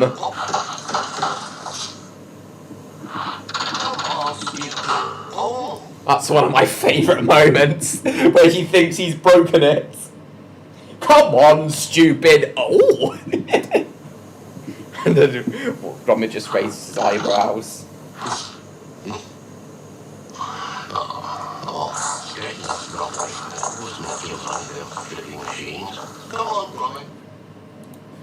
Then, of course, we've got the bit where he built the rockets.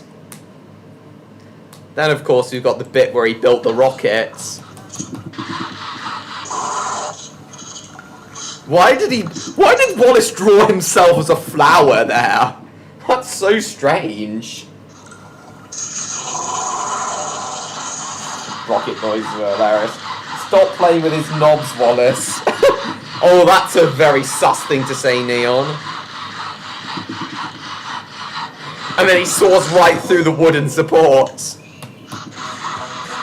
And of course we can't forget about the rocket building music. Gromit's not a fan of this. But then he gets into it when he actually helps Wallace build it. That's so clever how he hammers through the saw. But the timing of the saw and hammer are good. And then this obviously became a meme where Wallace just hammers over and over and over again.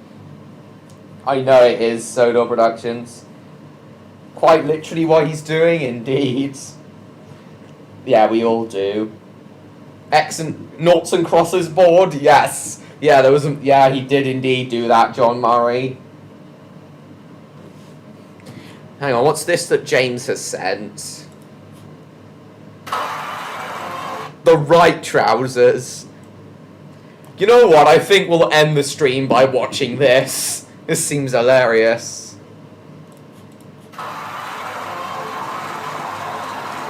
Well, Hardman presents Wallace like Bob the Builder. Oh, what's this, Neon? Oh, I was gonna show something like this. Wallace hammering at the speed of sound, yes. He's hammering into the 5th dimension. Wallace hammering. And then this is just him hammering for 1 hour. Expressionless face, just hammering for an hour. Black Ops Zombies.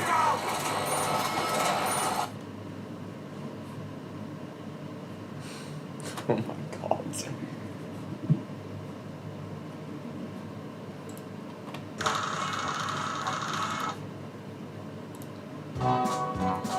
And then this music I used for the construction montage in the first episode of Red Cliff Railway Tales Season 3. This music by SA Music. So good. The hearse of the square babbit, I don't know. Do do do do do do do do do do do do. Okay, I think I've said enough. I think I've said all there is to say, all there is for me to say without showing too much of the film and getting copyright claimed. That's my hammer! That's all I can say without actually showing the film and potentially getting the stream blocked for policy violations. Overall, a Grand Day Out is a very charming start to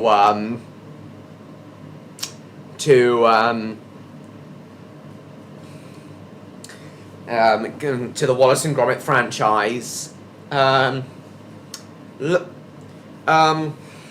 Considering its low budget and the fact that only one guy was working on it, that being Nick Park, of course. Well, one guy doing the animation anyway. He had help from a few other people, but one guy doing the actual animation. It's very charming considering its low budget, simple plot, and the fact that only one guy was doing the actual animation. You already showed this, Neon. Hello, Jacob. Nice to see you. Welcome. Cursed by Chancellor Plasticine. Yeah. We're now sped up by 2 times. What's this? Oh, we may watch this later, Martin, because this is really good. Anyway, I'm just going to run to the loo quickly, and then we'll talk about the next Wallace, and then when I get back, we'll talk about the next Wallace and Gromit production, The Wrong Trousers. I'll be right back, everyone. You all know the drill. If anyone comes where I'm gone, tell them I died in a tornado. Oh no, I didn't need to play that. Wendeline flashbacks. You're working from Pixar up. Right, I'll be right back, everyone. Oh, hang on, what's this? Oh, you meant to send this, did you? Oh, you sent the wrong link again. Right, I'll be back, everyone. Just give me a moment. You all know the drill. If anyone else comes while I'm gone, tell them I died in a tornado. I'll be back.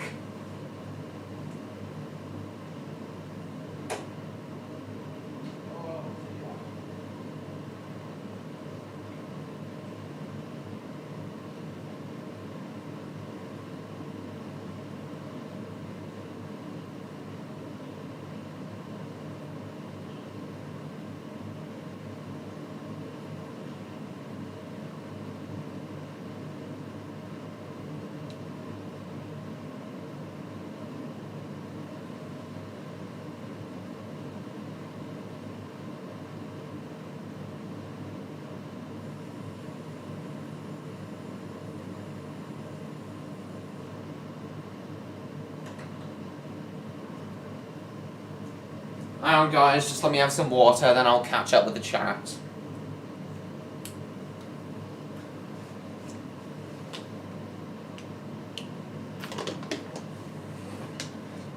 Link is broken. Feel so worked up today. Why is that, Jacob? Right. Oh, is this what you wanted to see? Wanted to show, Neon? Right. Off we go then. What's wrong with Wensleydale? Wensleydale sucks. Oh, what's this, James?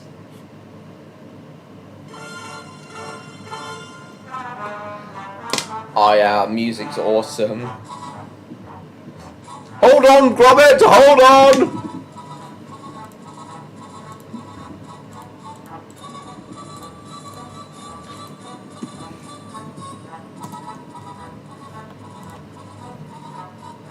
Yeah, you got it eventually.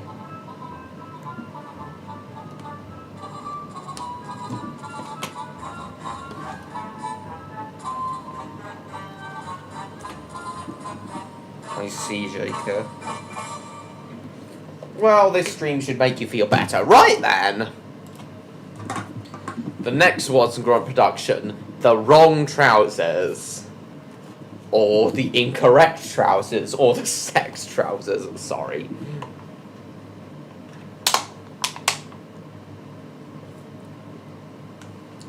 So this one had a much higher budget, and it's only 6 minutes longer. Oh, a bronze sculpture of them, of Market Hall in Preston, Lancashire. Nice. See what you mean, James, time lad. If I've eaten my cheese, I'm back in the ship. What's this? Yeah, we may watch a few Wallace and Gromit YTPs if we have time later.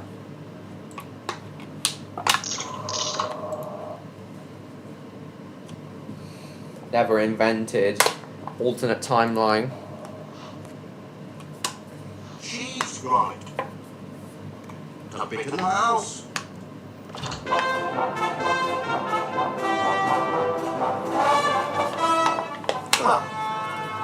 That might as well as could be dead, didn't it?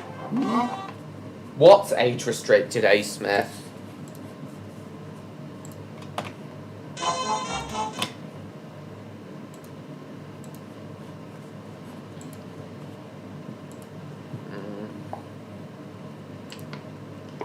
That only means it's even funnier, A. Smith.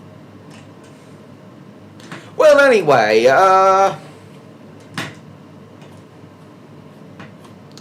now for the wrong trousers.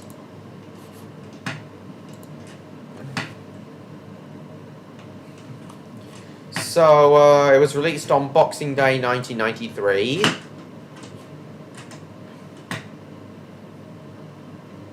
And it was the,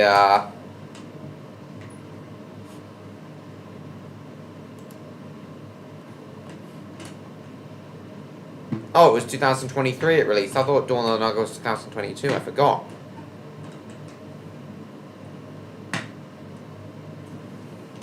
Hey, Jordan Howell. Been a while since we've seen you. Welcome. Well, anyway, so yeah, this actually won an Academy Award for Best Animated Short Film in 1994. Feathers McGraw poses as a lodger and he steals the blue diamond from a museum. So this one's budget compared to a Grande Out's really small £11,000 budget. This one had a budget of £650,000. Interesting, James. Right.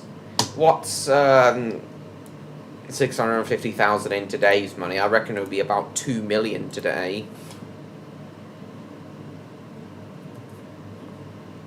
Inflation calculator.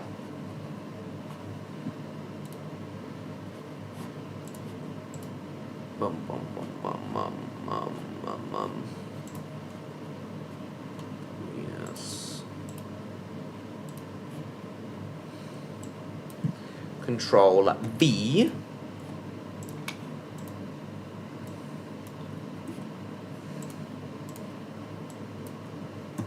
No. In 1993, cost November 2024. Show amount. Nearly 1.4 million in today's money. So, not that much more expensive, but still. Inspired a charity and fundraising day known as Wrong Trousers Day.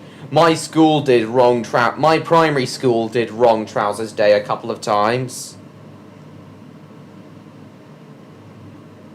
You still there, Neon?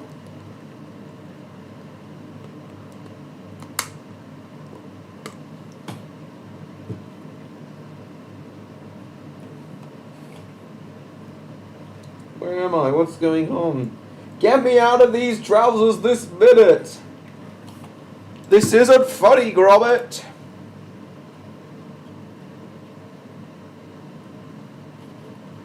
Oh, God.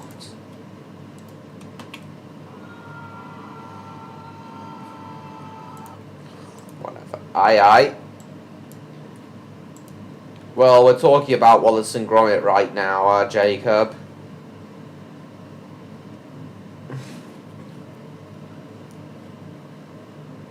Walk off into the sunset. Production on Wallace and So the Wrong Trousers only took half the time to make as Grande Out, which is lovely. Based on Lucy on Takapaya. He regarded this film as a favorite of the Wallace and Gromit franchise. Yeah, the Wrong Trousers is a favorite of everyone. Is a fan favorite. Yeah, it's a fan favorite of everyone, but even including Stan. But I'm not sure what my favorite Wallace and Gromit film is. I think it's a contest between. I think I like all of them. I say, Wrong Trousers Day. How nice, indeed. So Quentin on such a tragic death. I know.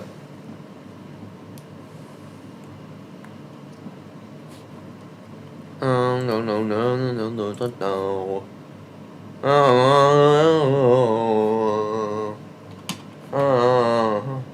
Similar scene with Mission Impossible.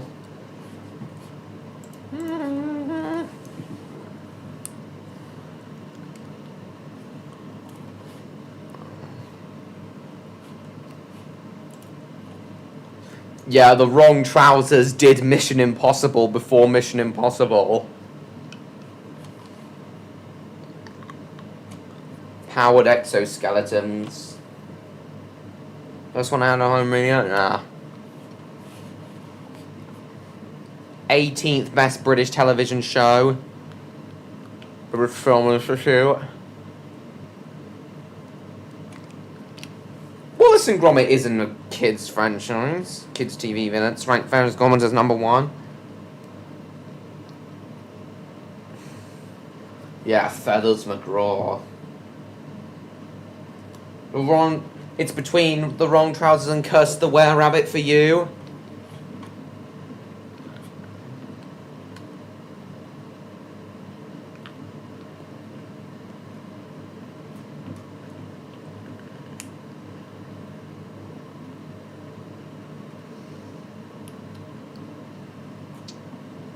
laugh out loud funny. Really tense. During my son showed a case of stop motion animation.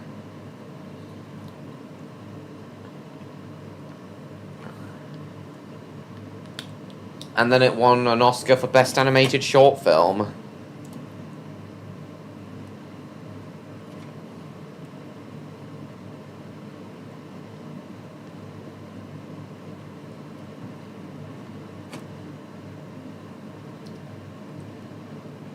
C.A. Smith. Felix. But I think The Wrong Trousers is Oscar win in 1994 is what catapulted Wallace and Gromit into an internationally recognized franchise. Went from this is how Wallace. The Wrong Trousers is basically how Wallace and Gromit went. Its Oscar win is basically how it went from like a niche franchise with a cult following to like an internationally recognized brand. Rightfully deserved the award, exactly, as did A Close Shave, but we'll talk about that in a second. The sex trousers. Wally and Granite. Do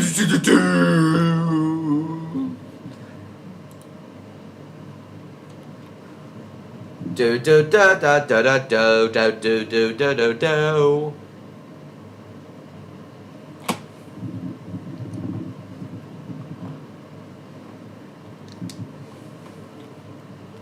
The trousers. Where did he get them from? Where? We got them from NASA. And then the train chase there. The sex trousers. Okay, I know I can't show much of Wallace and Gromit tonight, but at the very least I have to show the train chase, because it is, without question, one of the best scenes in all of Wallace and Gromit. Creepy Pingu. Need I mention the train chase? The train chase is just the best. What's happening? The fact that it takes place on a model train, but the fact that this whole chase takes place on a model train, but the fact that it's taken so seriously despite the ridiculousness of a train chase taking place on a model train. I think that's just the brilliance of it. And I think they built the model train out of using a Hornby 101 class chassis.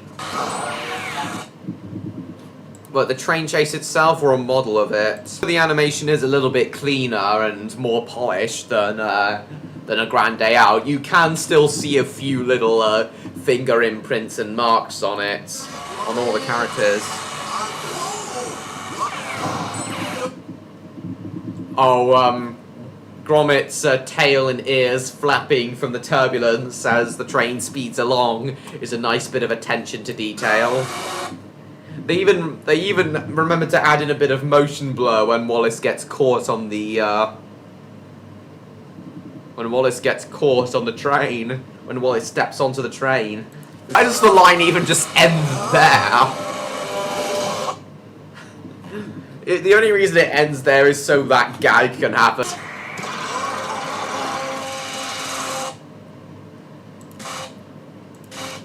Oh my god! How did I not realise that attention to detail? Oh my god! The signal goes from line clear. The signal goes from line clear up to danger the moment the train passes. That signal changes from line clear to danger the moment the train passes. Just like they do on the real railways, even today. That's such a cool bit of attention to detail. You'd think that was just an animation mistake with the signal moving down. But no, it's completely intentional. The signal switching from line clear to danger after the train passes, just like on real railways. How did I not notice that before? That's brilliant. It is indeed a semaphore signal. House being larger than it should is also funny, yes. That's what he wants over the... yeah. That is brilliant attention to detail. And a reference to real-life railway practice. And the cloth flickering from the turbulence is also really nice attention to detail as well, even though that shot only lasts 2 or 3 seconds. That is just brilliant. How come these points are operated by a lever, but the points earlier were operated by a button? That's fine, John Murray. Thank you for coming. We'll see you later, I hope.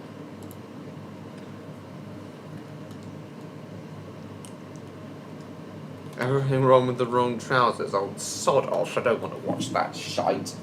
Always save the day. Oh, James is still that good. Very, very good.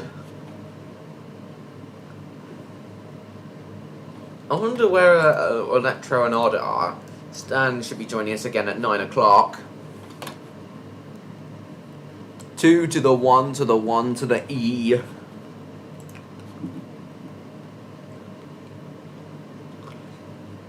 Again, a very simple plot, but the sense of emotion, stakes, and suspense are dramatically increased. No wonder this film won an Academy Award and has 100% on Rotten Tomatoes. Amazing stuff. Alright, Neon. Able to fit in that bottle? Well, no wonder he's made of plasticine.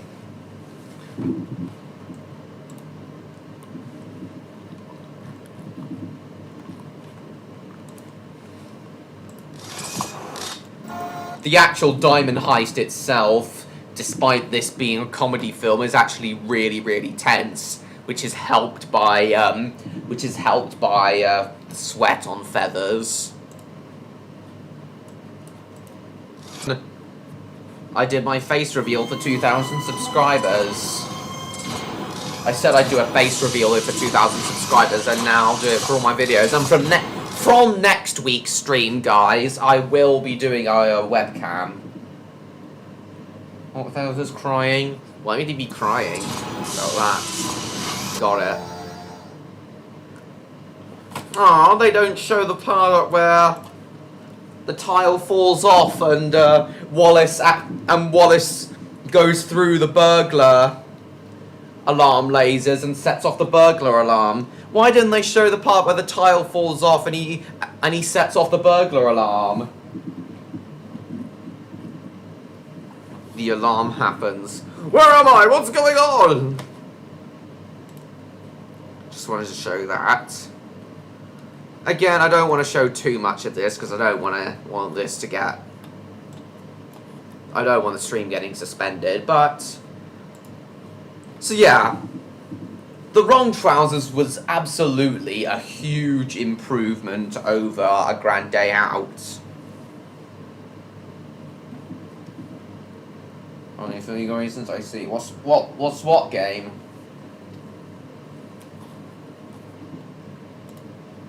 Hello, viewers, and welcome. I'll watch that later.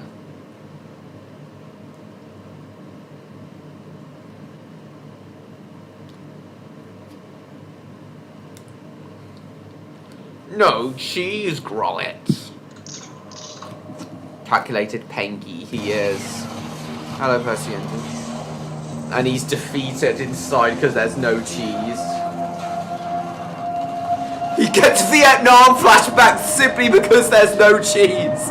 Oh wait, that's grating.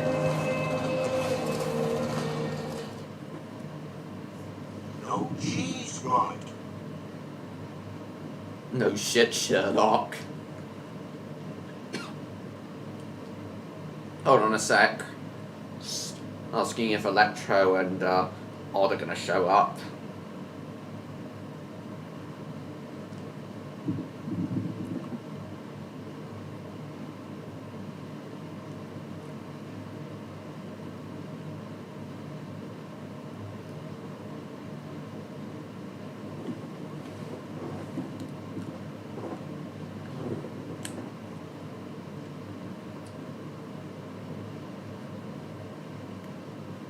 Oh, and Electro is here.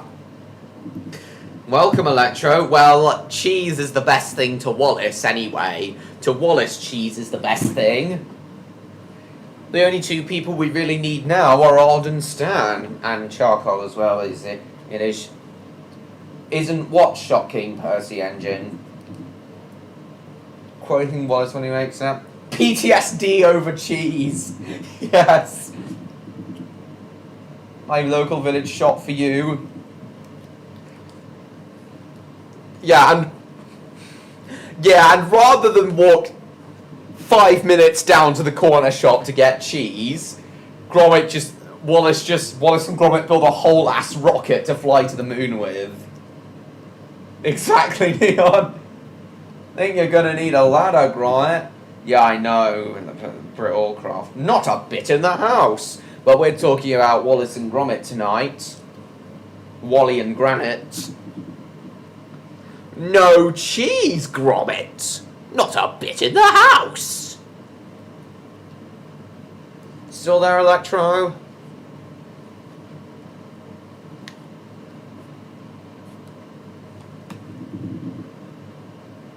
Tom Baker, nice.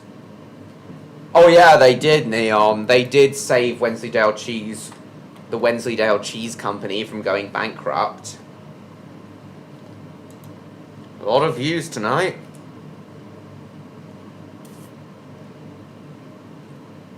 So,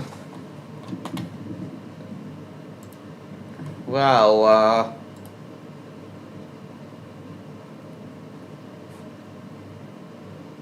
Inventor and Dog came along. You still there, Electro? Let me think. Oh, was there anything about Wallace and Gromit? Oh, yeah. Yeah, building a rocket to get cheese, clearly something on their minds. Just why? Yes, it is.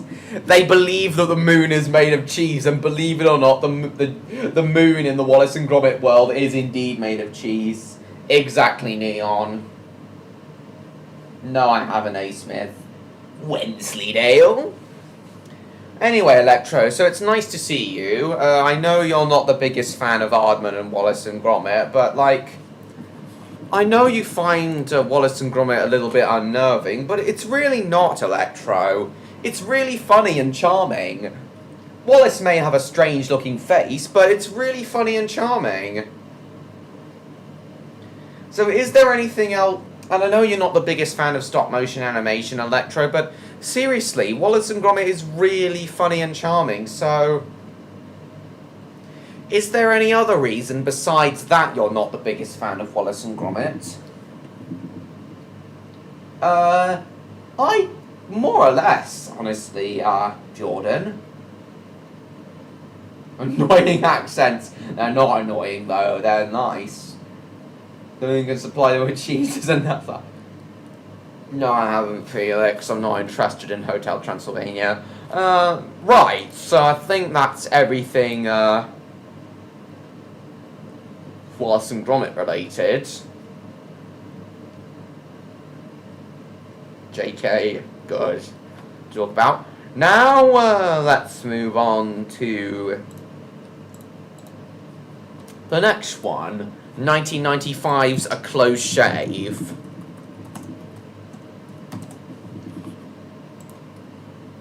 For Wallace and Gromit or Duck. Not to be confused with the Thomas episode of the same name. This one had a budget of 1.3 million, so like that would be about 3 million in today's money. Anne Reid voiced Wendeline. So we all know Peter Sallis voiced Wallace, but Anne Reid voiced Wendeline, who thankfully is still alive, unlike Peter Sallis.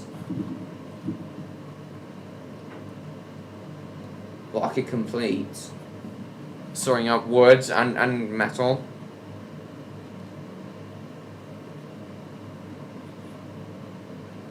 Uncredited role.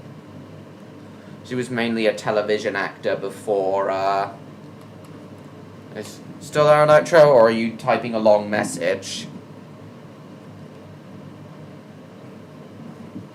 Oh, she's most well known for playing Valerie in Coronation Street.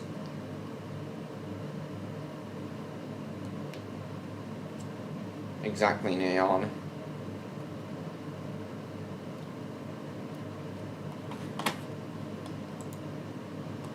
So yeah, Anne Reid. And a close shave also has 100%. What did I tell you guys, that Wallace and Gromit doesn't have a single bad release out there?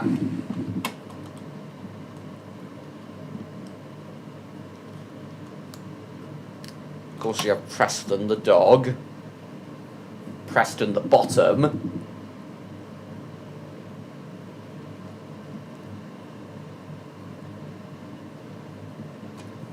Oh, so not everything from Wallace and Gromit's, from Aardman's library was... So not everything from Aardman's old library was destroyed in that fire then.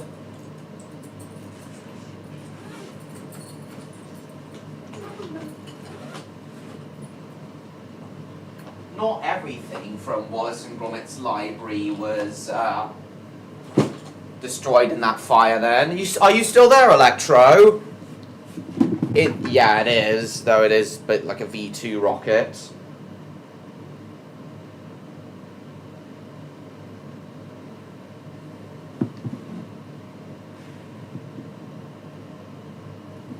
Drew up Wallace and Gromit's first side of it. It is great indeed. Much like the Terminator Sodor shorts.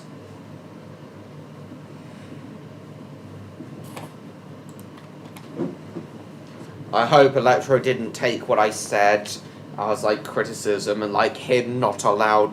Like, I hope Electro didn't imply that, I hope Electro didn't get the idea that he's not allowed to dislike Wallace and Gromit, because of course he is allowed to dislike it, but, which is why he hasn't responded, but, and left the stream, but...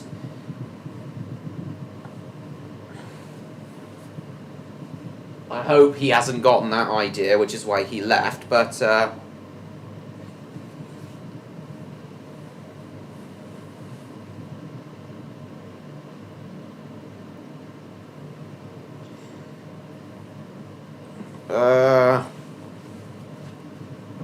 what I want to know is exactly why he doesn't like Wallace and Gromit. Taking off from Umberto, not a good idea indeed. Judge Doom was reinvented as a tune in Roger Rabbit. I see what you mean, Sodor Productions, Sodor Railway Studios. Project Zoo on Xbox, PS2 and GameCube, nice.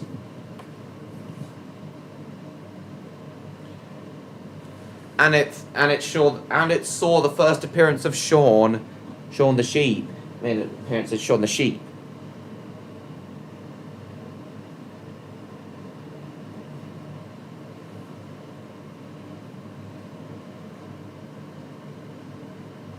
Okay, Neon. I do wonder where Electro could be.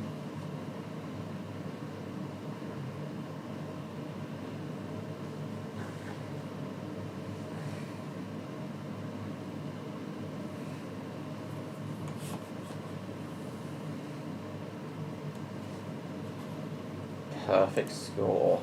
Lovely.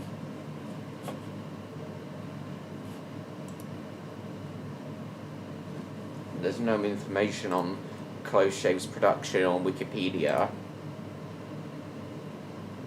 Perfect sheep noises, indeed. That's right, A. Smith, I remember. It's also, no, not to be confused with the episode of the same name.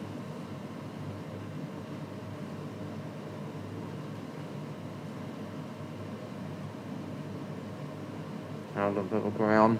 Lovely.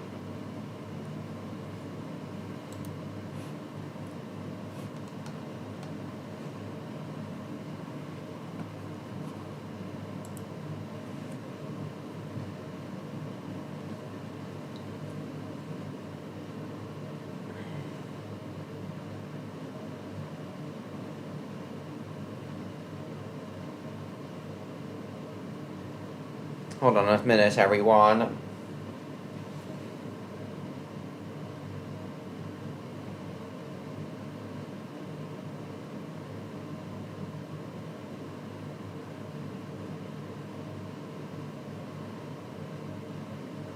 Just a moment.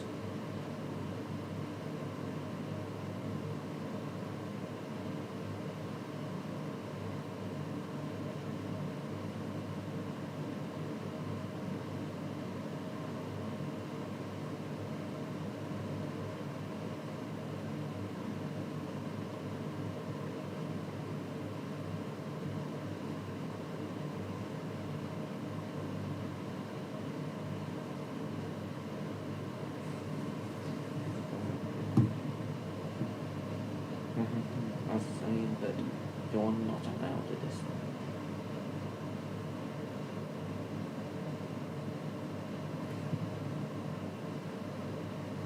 Shaun the Sheep, yeah, it was entertaining. 10,000 out of 10. Lovely, Felix. Don't worry, don't. Thomas TV viewings and screen. Saw in cinemas, I hadn't watched much. Right. No, he isn't.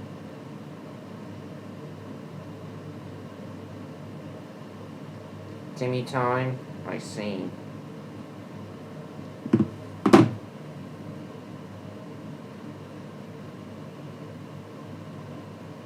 Grande on VHS, lovely. Let me. The truck chase is... The chase scene in A Close Shave is more or less the best part of it. I don't know, Percy Engine. Time to go now, I'm afraid. That's a shame. Let me out. You're not going to turn me into trouble. I was worried you'd left because I'd said that because what I said implied that you weren't allowed to dislike Wallace and Gromit. You are allowed to dislike it. I just want to know why when Gromit is just one of those franchises where you just don't question what happens. You just don't question the logic of it. You just accept it. It's a lot like Polar Express. Oh, it's your phone. Oh, that's good. Sorry to hear that. Sorry to hear your phone's acting up again, Electro. Sorry. Oh, heck! Pilot of the year.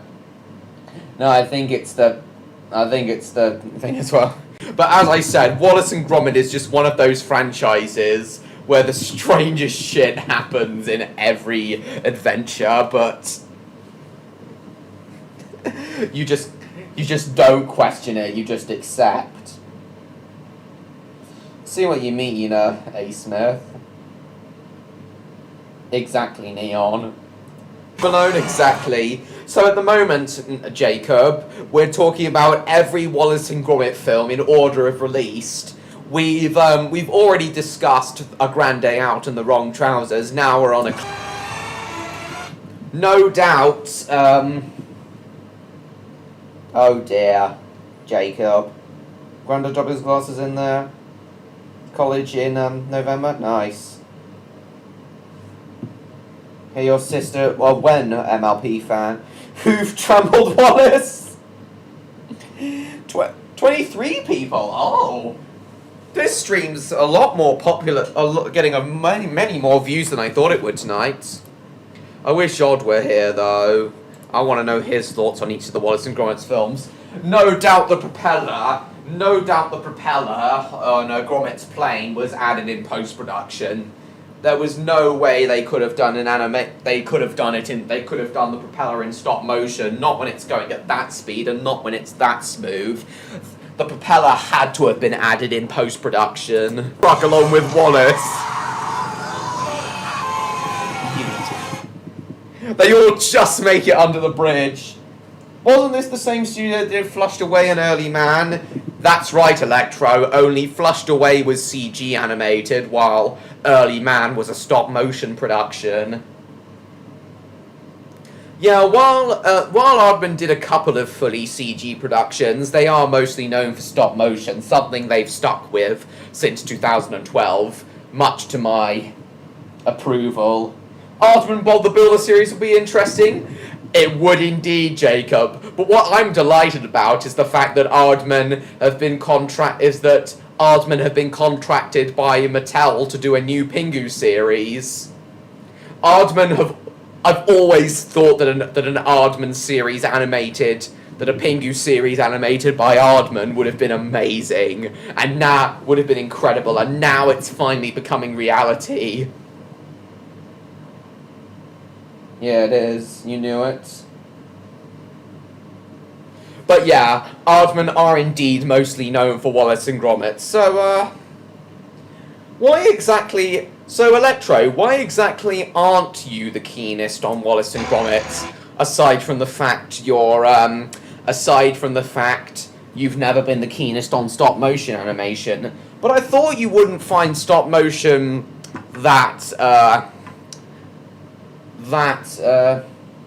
who originally animated Pingu? Oh, it was a Swiss company, Electro, that animated the original Pingu. I can't really pronounce them, but the original Pingu was made in Switzerland. Kowalski, analysis. So am I, Soda Productions. No, Jacob. As it's an Aardman production, Aardman are sure to give it their all. If they can make Shaun the Sheep and Tinny Time good shows, they can make a Pingu series good. Doesn't look the best to me, quite choppy. Well, Electro, you seem to be becoming a bit more accustomed to stop motion animation now that you're getting into Bob the Builder. You do seem to be becoming a bit more accustomed to Ottmar Gutmann, and that was who I named Ottmar the Redcliffe Railway Tales character after, as per William's suggestion. Good enough for me. Well, the Lego films are actually CG, but they're made to look.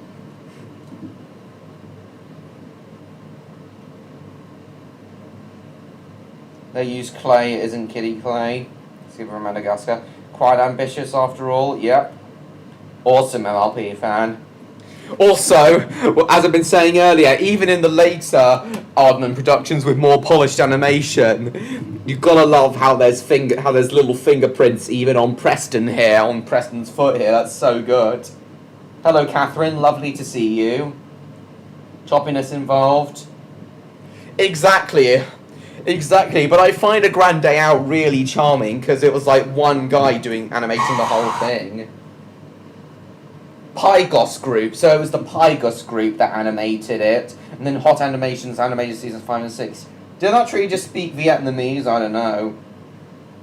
Yeah, as in the good Thomas Jacob, as in the Brenner area. Good enough for me. Well, the thing is, Electro, Wallace and Gromit's animation is smoother than Bob the Builder's and much more detailed, so... And then a Preston captures them all.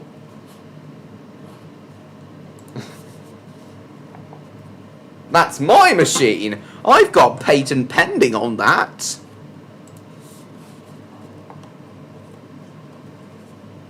Toes and claws, he's a dog. Oh, sorry.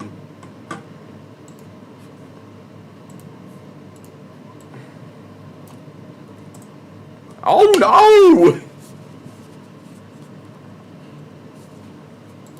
Oh no!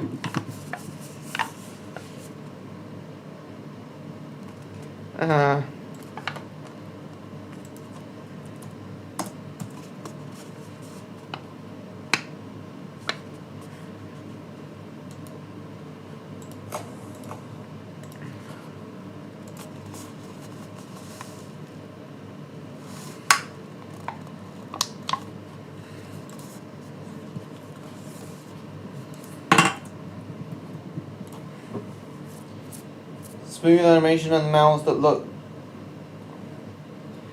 less like a cartoon Joker and more like a 3D Glenn Quagmire. A bit, I guess you could say that, Electro. No, Neon. A Close Shave was still a short film. It wasn't until Curse of the Were-Rabbit that they started doing feature films. You prefer it in 4x3, do you, A. Smith? Nice. Patent pending means... Oh, it means, if someone files a patent, that means it's pending approval by the patent office. Oh, no. Lack of merchandise on this remote nails. Stays on the shelves, not selling. Oh, if that's the case, Jacob, then I sense that All Engines Go is going to be cancelled soon. If All Engines Go merchandise is no longer selling. Daddy created him for good, but he's turned out evil. Porridge today, Gromit. Tuesday. No, Percy Engine, because we're mainly talking about Wallace and Gromit. We're briefly touching on the rest of Aardman's library, but this stream is mainly dedicated to Wallace and Gromit, Percy Engine. Yeah, and that was the first feature-length film and the only one that's ever gotten a theatrical release. All the others were either short films or released on Netflix, like Vengeance Most Foul. So, Electro, the reason I'm doing a Wallace and Gromit theme stream today is because the newest Wallace and Gromit film, Vengeance Most Foul, releases on Netflix today. Welcome back, John Murray. Yes, I am. It's just on my mind at the moment. Yes, Neon, we will cover The Curse of the Were-Rabbit in a moment.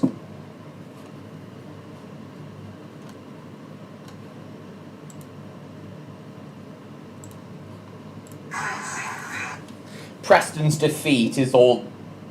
I don't know, Timeline Productions. Wallace and Gromit films. That's fine. And Preston's defeat after he gets shaven off and revealed to be a dog. And then... Bye, yeah, I thought we were all for the can then. You know we're doing the clock tomorrow. That's right, Soda Productions. I've always liked Wallace's voice, the voice Peter Sallis gave Wallace. I found it very unique. There's no other voice like it. And Ben Whitehead does a near-perfect impression of Wallace's voice. You still there, Electro? Peter Sallis does a near-perfect impression of Wallace's voice. Oh, it seems like... hang on, it seems like Electro's typing something on Discord. Anyway, so I think I've said everything there is for me to say about A Close Shave now. So let's move on to the next major Wallace and Gromit production.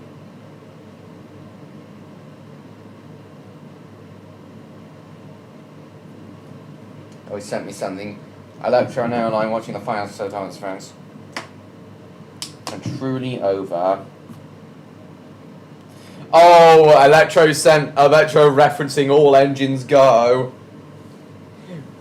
Not being, yeah. All Engines Go is most certainly not canon to, All Engines Go is most certainly not canon to, the main series.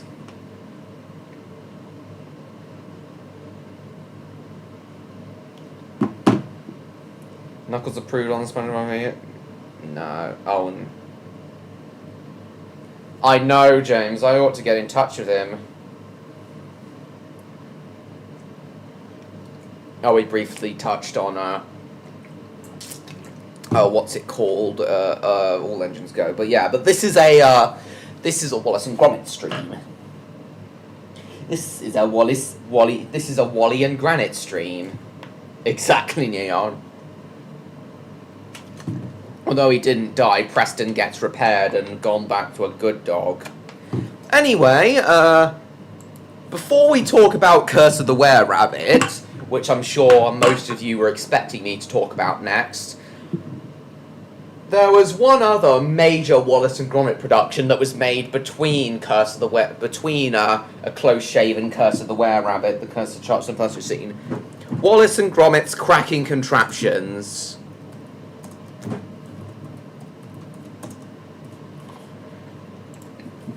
A series of 2-minute shorts in which various inventions of Wallace's are shown off and then they all go wrong. First one to be in widescreen. It was released in 2002. All 10 were aired on BBC One after the television premiere of Chicken Run. Gromit's skeptical reaction to it. 23 minutes in total.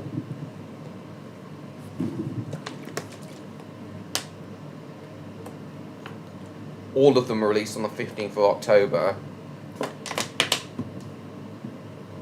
Could Wallace be a Sith? No! But the Vicar from Curse of the Were-Rabbit certainly is. And what makes you think Wallace could be a Sith, Electro?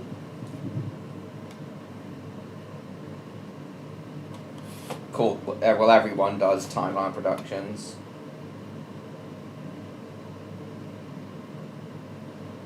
More or less Percy Engine, I think so. Oh, what's this that Electro sent? Oh, you've seen this, have you, Electro? This is Hour of Poop's most popular video. No wonder you think Wallace could be a Sith. Seriously, though, what is it with Wallace and Star Wars? What is it with Wallace and Gromit and Star Wars? Marv, stop window. Oh, why'd you come in?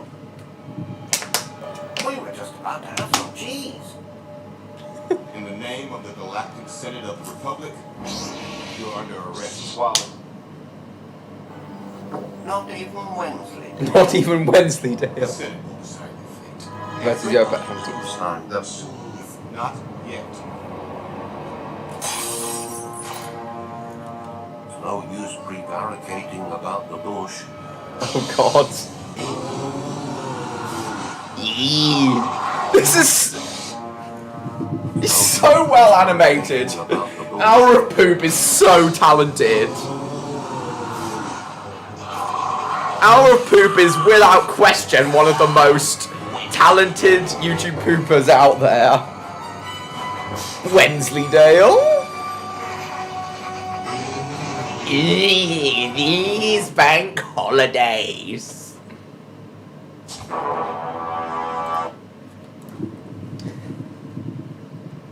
He has the aristocratic accent. Yep, just like Peter Sallis giving him a Yorkshire accent when he was a senator, he did.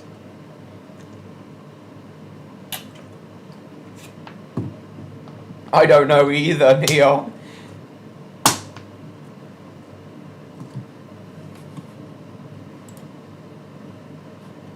Well, I guess that video answers why you think Wallace could be a Sith, Electro.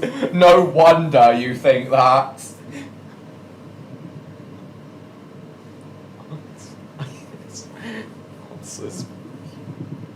Mace Windu ended that northern cheese eating Sith. Oh my God, Neil. Northern cheese eating Sith. It's rather dangerous. If Wallace was from a planet in Star Wars, it would be Iradu. Why Iradu? Is that because it sounds a bit like Edam, which is a type of cheese? Moff Tangen's hard. Always hated the Aardman smiles. I understand, Percy Engine. I understand why people would find them creepy, but I don't.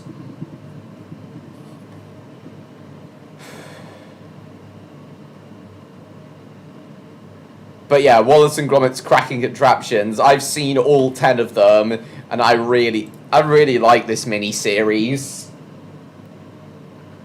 And because it's like 23 minutes long, Wallace and Gromit's Cracking Contraptions might as well be a Wallace and Gromit short all by itself. Well, it's now available to stream on Netflix globally and on BBC iPlayer. Lovely.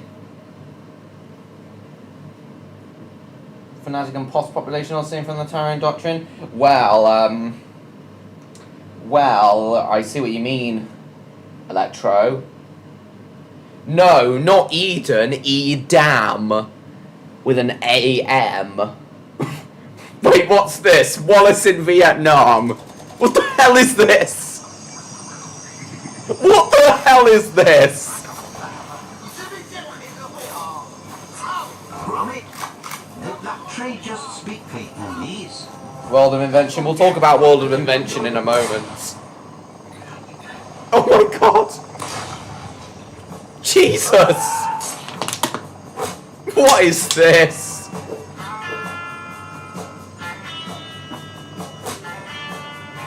He's got no legs. Oh! And he got the cheese. Cheese. Biggest engineering companies and stars got in energy manufacturing. Found about it. Nice. Oh my god, that was hilarious. Anyway, Wallace and Gromit's Cracking Contraptions. Electro, I do apologise that you had to see that just now. I know you may not have liked it because of how gory it was, but yeah, I do apologise. Right, Wallace and Gromit's Cracking Contraptions. I think my favourite one, I think my favourite one has to be the Auto Chef. I think I fixed it this time, Gromit. Just coming up. Top up that leg! I agree, James is always making things. He could work for Rendell Star Drive or current Star Yards, indeed. Or maybe he could work for Electro's foundry manufacturing company. Or he needs help storing the door. I know what you mean, Jordan. But yes, I agree, James, it was funny. Yeah, the Auto Chef, I think, is one of my favourites of Cracking Contraptions. I think we'll only watch a few of these. I'm not going to show all 10, I'm just going to show my... Have my eggs. Why wouldn't you want Wallace working at... Why wouldn't Electro want... your dragon want... Wallace working at his foundry? They do the tea in stop motion. The tea being sprayed. From this frame, it looks like they just crumpled up a bit of, like, a bit of paper or something, and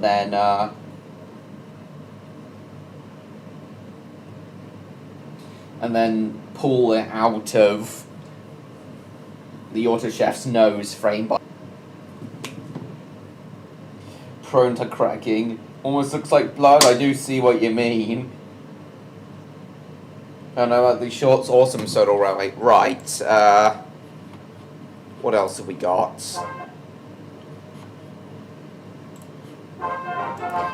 I'm not... Yeah, as I said, I'm not gonna show all of them. Just my favourite ones. Oh, Shopper 13 is another one of my favourites. I think this was the first one.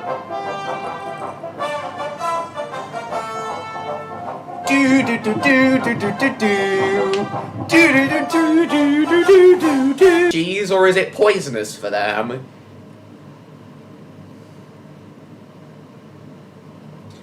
Guys, do you know if I'll give you what for you. do you guys know if they can actually, if sheep can actually eat cheese, or is it, or would it poison them? All from the comfort of your armchair. Wallace, mate, that's what a TV remote is for. Lazy and cowardly indeed.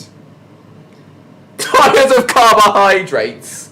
Well, cheese is a form of protein or whatever. The telescope. You know telescope? Meet with the Terrorhawks theme. Of course it is, A. Smith. I think the Auto Chef is my favourite of the Wallace and Gromit cracking contraptions. Auto Chef was also the first one I watched. Are we supposed to hate Wallace? Not really. He's a quirky and charming guy.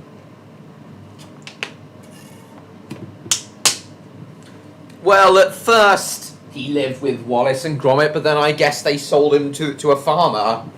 Said farmer does appear in Vengeance Most Foul, after all.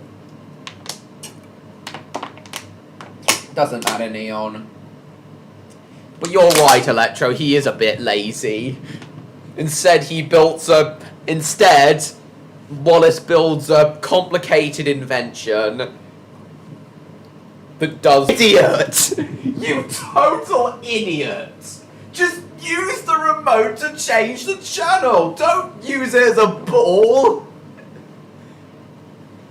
You're supposed to be a smart inventor! All Wallace seems to care about is his inventions.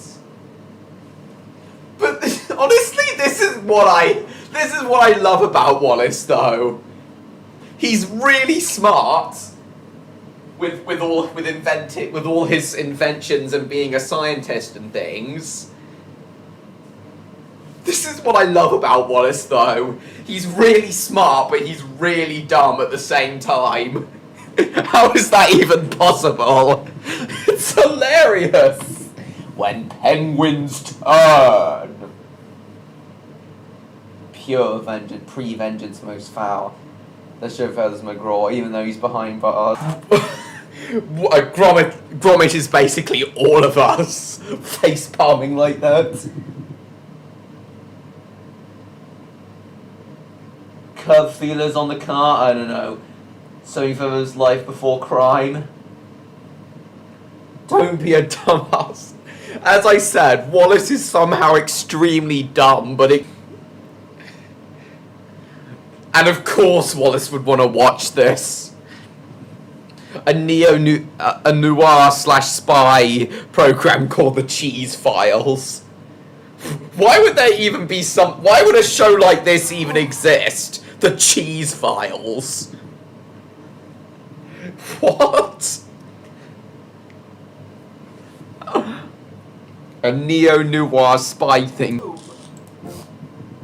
Bend me tube. I think we all know what that translates to. I've broken my penis.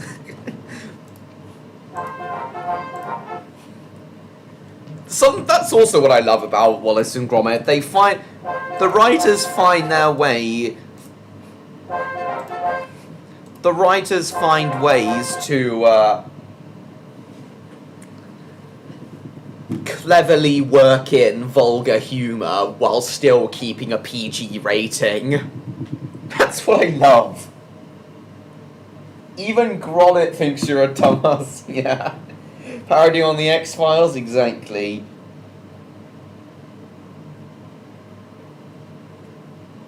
Yes, and then it bends his tube, aka breaks his penis.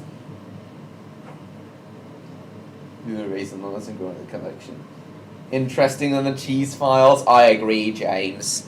Well, anyway, I think I've shown the three Wallace and Gromit cracking contraptions that are my favourite, but cracking contraptions more or less follows the same formula. Wallace shows off a new invention to Gromit, and then it somehow, in some way, goes wrong, and then said invention somehow, in some way, goes wrong, either through the invention malfunctioning by chance, or through Wallace's own stupidity.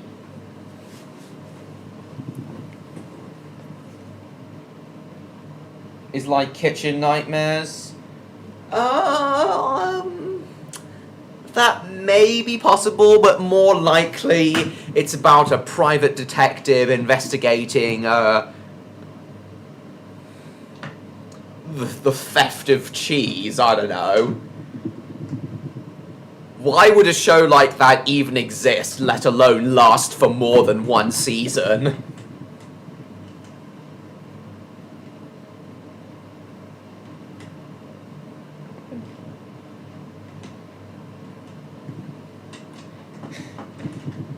Something like Kitchen Nightmares, though I could see that. I agree, Scotsman. James this was saying, right. Well, fuck. Bring the statue home. What's it going on? Because that disgraceful, disgusting, despicable. I know. They're bullying Gromit. They are a bit. Anyway, so that's Wallace and Gromit cracking contraptions for you all. For those who didn't know that it existed, now you do. But anyway, now it's time for the big one. Wallace and Gromit's first feature film, The Curse of the Were-Rabbits.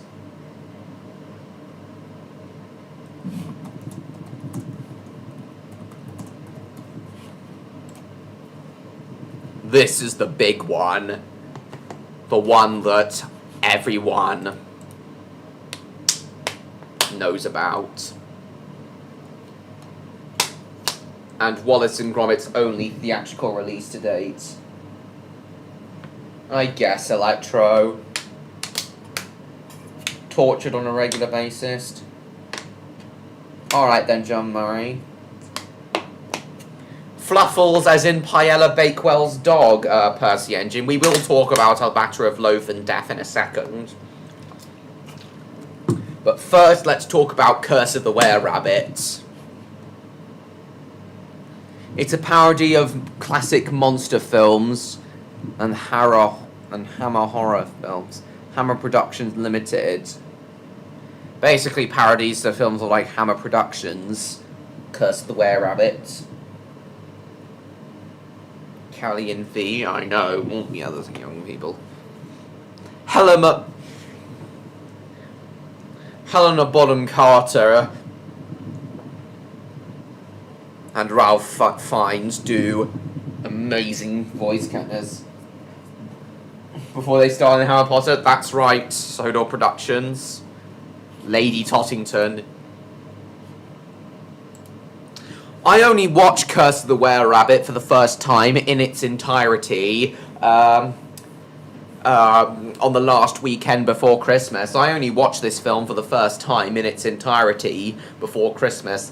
I had seen the last 10 or 20 minutes of it in the past, coincidentally, in the very hotel I'm staying in right now, almost 10 years ago. But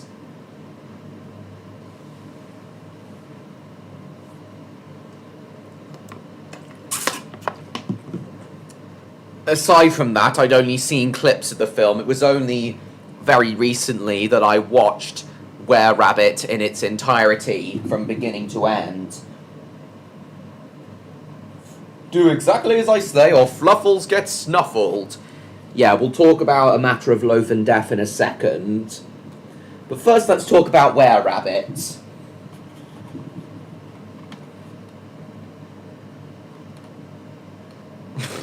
Victor Quartermain and Lady Tottington's designs are just brilliant.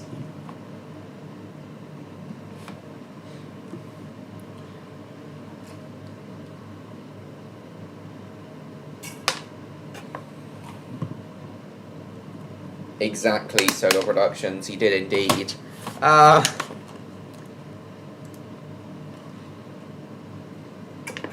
My mum was laughing her head off when,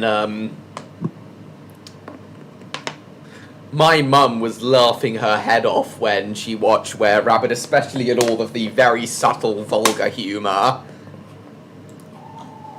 I'm not going to show the whole transformation sequence, I just want to show one part of it, like one shot of it. Is Electro still there?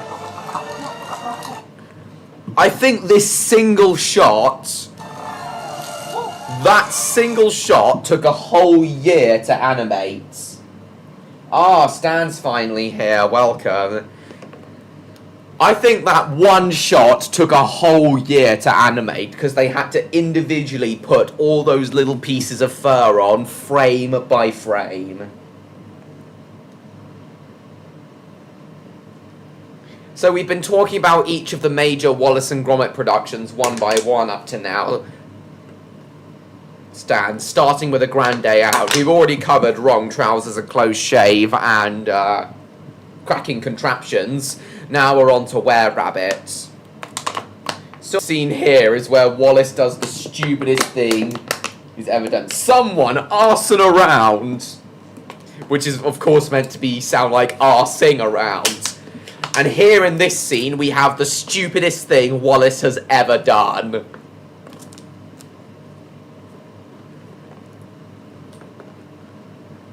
This machine, this mind manipulation-o-matic machine, when the bunny gets sucked into it, when Hutch the bunny gets sucked into it, ends up mutilating both of them. This is the most reckless and stupid thing Wallace has ever done.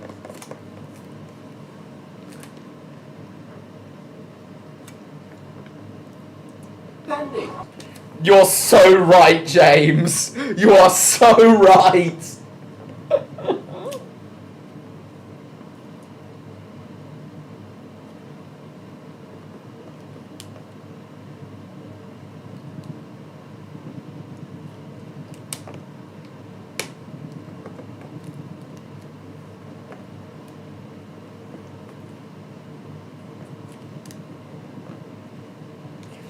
I thought so, Electro. Gromit. Oh, Neon is still here. May as well use it when necessary. Willis and Crumble. Oh, a Simpsons parody of, a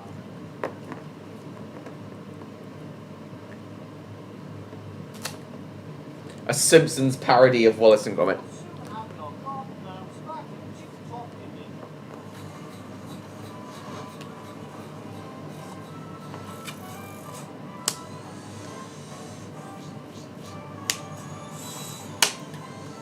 Oh my god, the Simpsons are known for predicting things. This predicted Vengeance Most Foul.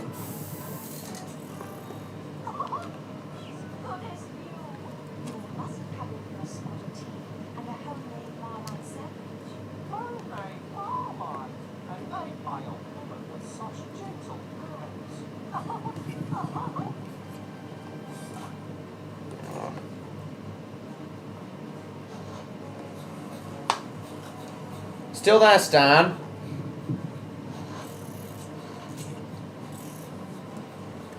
Percy Engine wants to know if you're still there.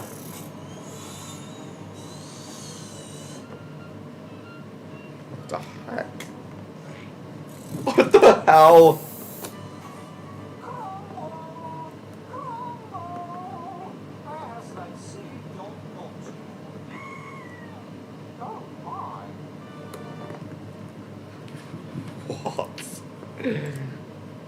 Well, anyway,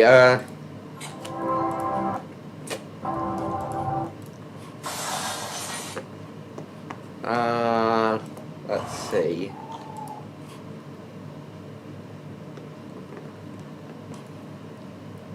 First one was wild. Yes, it was.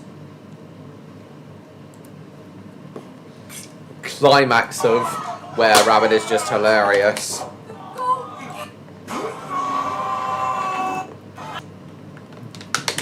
And Victor and Lady Toddington's voices are just perfect.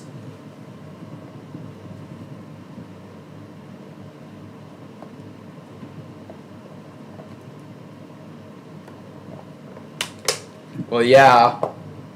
Well, yes, Electro. Victor Quartermain is a hard man. Exactly, A. Smith. That's hilarious. I know, Neil. That's what makes it so charming. Great escape. Oh no, you commissioned me to rid you of Oh, hard man, Aardman. I get it. We made a terrible mistake. Oh no. And of course, the where little thumbprints can still be seen on Victor too. That's brilliant. I can still bag your money. Obviously, full live-action productions using miniatures, such as Thomas and Friends and all the Jerry Anderson productions, I do prefer, but I still find claymation really charming. I think claymation is my favourite form of stop motion. In fact, it is. Yeah, claymation is like the oh, beware the moon, showing his bottom. Reference to mooning. Beware the moon. I see. So in terms of music, I think my favourite music tracks from Wallace and Gromit, aside from the theme song, are the train chase, the motorbike and lorry chase from A Close Shave, what others? The opening music in A Matter of Loaf and Death, and what others? And of course the anti-pesto theme. And then they do, and then the film ruins itself. And then the film does the one and only thing I don't like about it. One of the worst tropes any film can possibly do. Character appears to have died when they're in fact alive, or they come back to life. The only time this trope works is when a character is reborn. Take Beauty and the Beast as an example, where the Beast dies.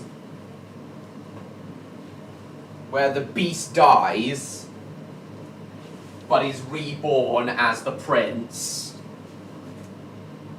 The Beast does die, but the Prince returns. I guess it kind of, sort of works here, with the Were-Rabbit dying and Wallace returning. A bit like Beauty and the Beast, but I would have preferred if this trope just wasn't used in this film. I know most people don't mind it, Stan, but in my opinion, this is one of the worst storytelling tropes. I guess, Stan, with the Were-Rabbit dying, but Wallace coming back, but I just wish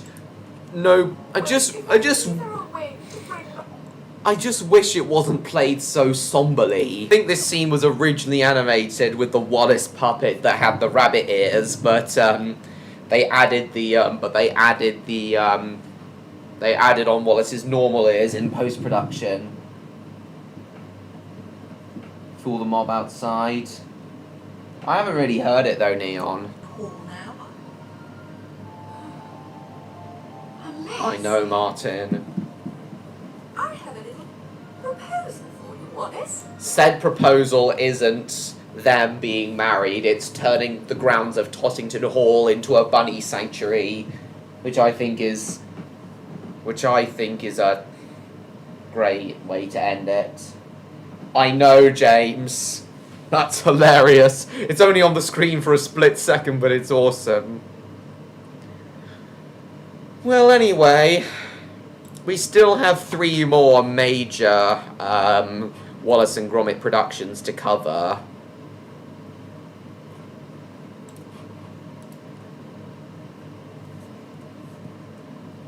Those being A Matter of Loaf and Death,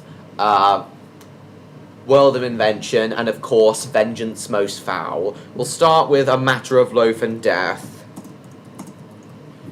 Hardly anyone talks about A Matter of Loaf and Death, not as often as the original and Were-Rabbit.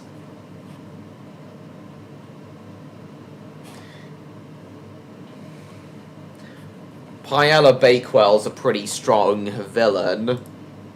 At last. My 13th. My baker's dozen.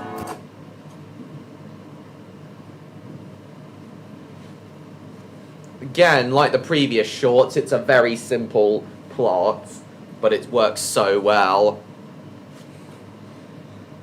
Paella's whole evil plan to get Paella Bakewell's evil plan. Yes, we are, Percy and Jin. Am I add? Well, yes, Wallace is a bit of a fruitcake. They should have got married. I guess John Murray, but Wallace has had several girlfriends over the years. I guess he just prefers to friend zone each one. Actually kills people, exactly. Well, Victor Quartermain was going to kill Wallace, but yeah.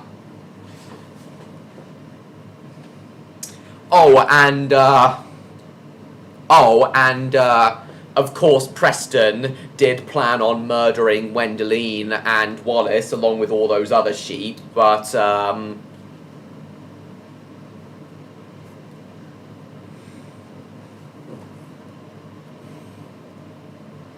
don't know, Percy and Jin. Is Lady Toddington? I guess, say Smith. But I guess he just prefers to friend zone every girl he meets. Or they dump him. Animal abuse, exactly. Yeah, A Matter of Loaf and Death is without question one of the darkest Wallace and Gromit productions.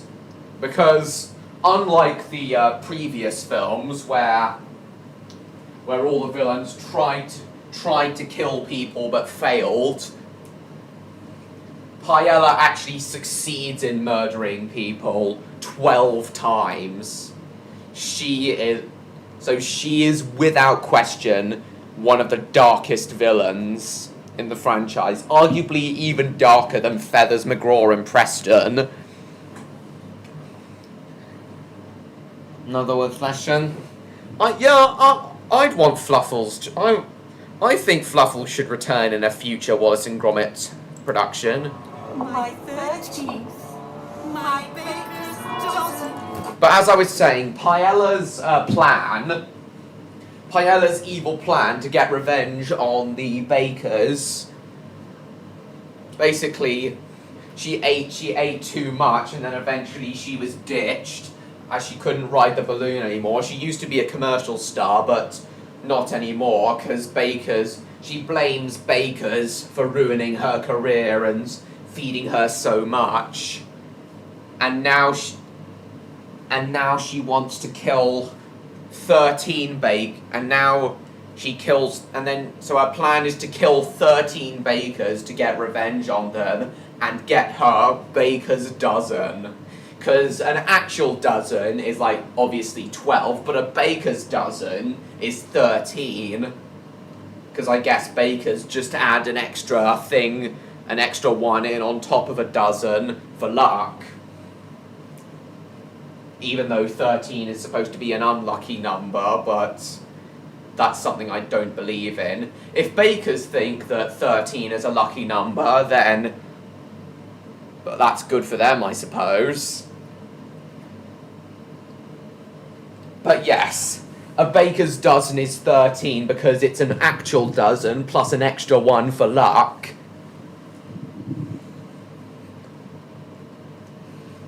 So that's why she wanted to kill 13 bakers. Pretty clever writing. Allergic to it? No, she just became fat, Solar Railway Studios. 13 being the unlucky number, fails to kill Wallace. Ah, that's good insight, James. I didn't think about that. No, Neon, come back.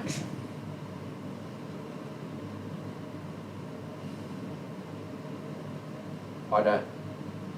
No.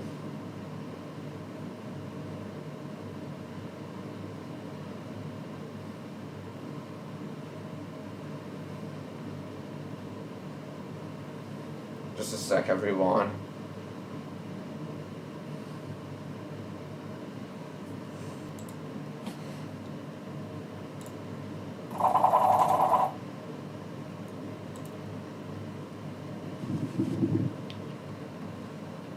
That, I know, A. Smith, I know.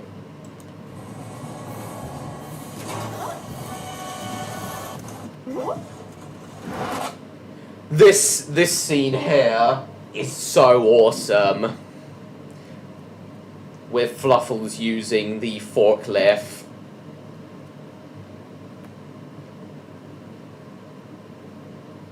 Using the forklift to fight Paella. Showing off that she's actually a badass Tom girl. And then he gets over her death immediately. I mean, I don't blame him for getting over her death so quickly, given the fact that Paella fell in love with, got him romantically connected and then tried to murder him.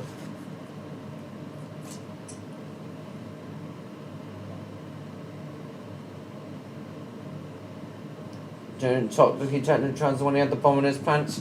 I do see what you mean, H. Smith, but I can't believe I haven't picked up on that before.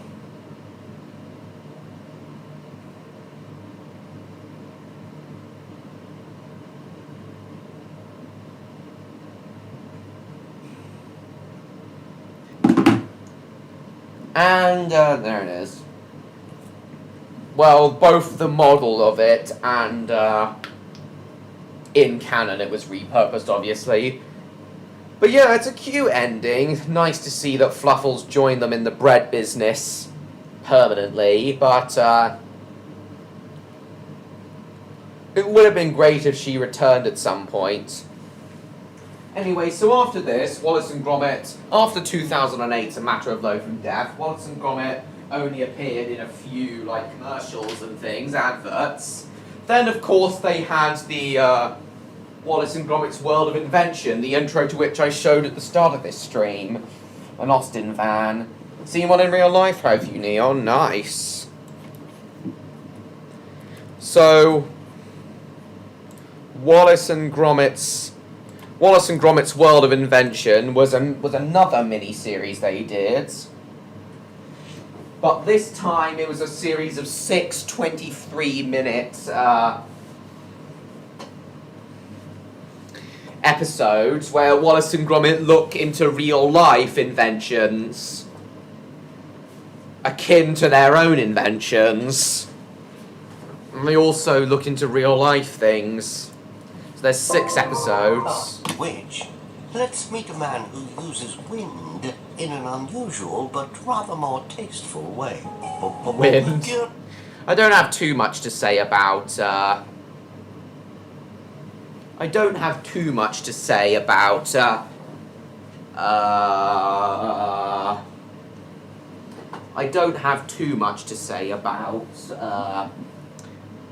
World of Invention, but it was still pretty good.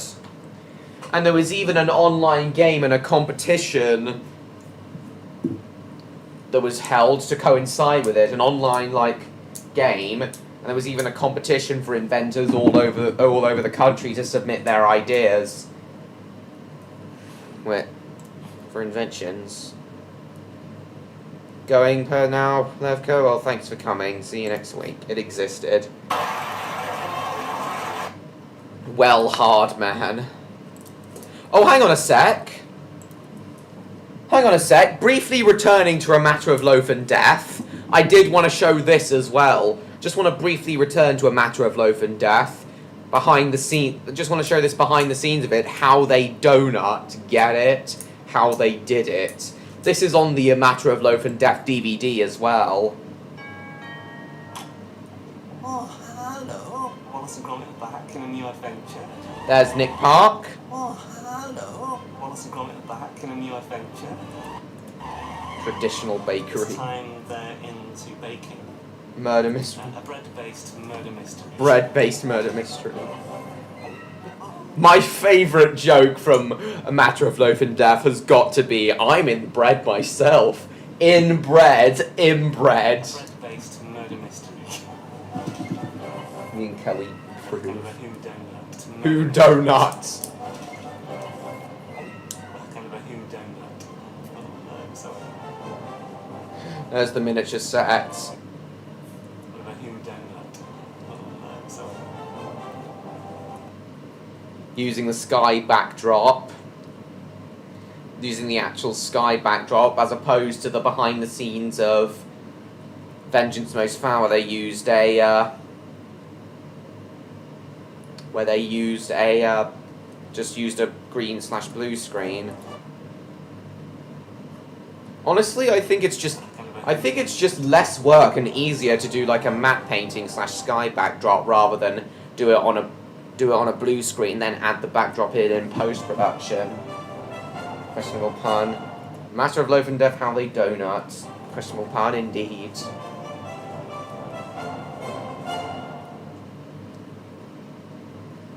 Schedule boards. That's probably what Voice of Morph who? of all the animators and crew. It's what we've got to try and do each week. Probably got just like a sphere into the heart.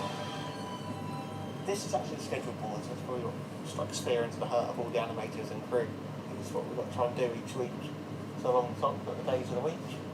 Down the sides we've got the units and the animators who are going to be in the units. And each one of these little packs of cards, they represent the shots that need doing. There's over 700 shots in the movie, and we aim at the moment to do around 32 a week. That's Just going to kind of run through today because I'm following a shot someone else has done. And Such a complicated process. She goes down the hole because it's a different angle. You're not quite sure.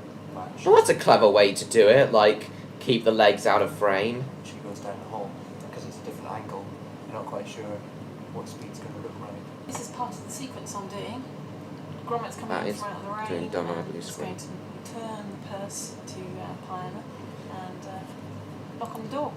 Gromit's walking up towards the house, and we can see little dots landing on the house. That's the rain, so they'll put the actual fall in post. This is the shot I'm doing, but that's the animatic, and then it leads on to this one. This is just before it goes in. It's 200 frames long, so... 200 frames, and they have to yeah, animate 200 each and frames every is quite one. long. Don't ask me in seconds. Alright then, Solar Railway Studios, thanks for coming. Nick actually acts it out, and then from They act it out. that, we have This a is rough kind of idea. what they do in, this is kind of what they did for Disney And then productions. from that, we have a rough idea of what he's wanting, and then from that we interpret it into our animation. And pretend he's Gromit. He is kind of Gromit. He should be after all these years. This Bizarre. track has evolved from being coming from the rigging department. Welcome back, Electro. We're still talking about A Matter of Loaf and Death, With specifically the behind the scenes. lighter cameras, we've started using it as a camera group now as well. So it's used to just be for model moving.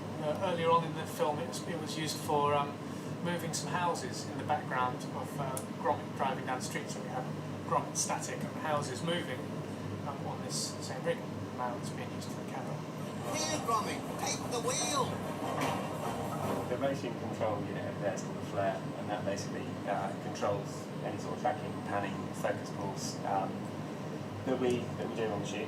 And it's also moving a couple of cogs in the background over there, which sort of just give a slight sort of background effect. Well, it's a fully working model. Obviously you've got the wheels go around and everything. And also we have all the joints and articulation. We've got a Allen key here, and that will move this bit here. Move the chain. Nice little subtle details. Dirty it all down and make it look well used. Yeah, a lot of detail goes into it. Yeah, they were only going to have one. Exactly, dirty it all But down. because they changed the scheduling, they've had to pay for another one to come in. So, and they're trying to Interesting. match all the scratches exactly without actually having the original product. Great. So fantastic. Let's go to the experience as a bird Stop showing voice submerges in the over water. Oh god. We actually sand it and scratch it as well, so the paint Titanic. slips into the surface. Yeah, this is the kind of details I want to do It for took about 3 weeks Raptordogs. to make the second one, so obviously the first one took a lot longer because they're working out the engineering of it. Animation has to be a labour of love. It's a great privilege to have so many very highly talented people putting so much time in, and you know, this film is very challenging. You know, to try and tell this kind of story within half an hour. Every shot is, you know, it's got to be highly charged. You know, emotionally. Every look of Gromit and Wallace, it all relies on those looks.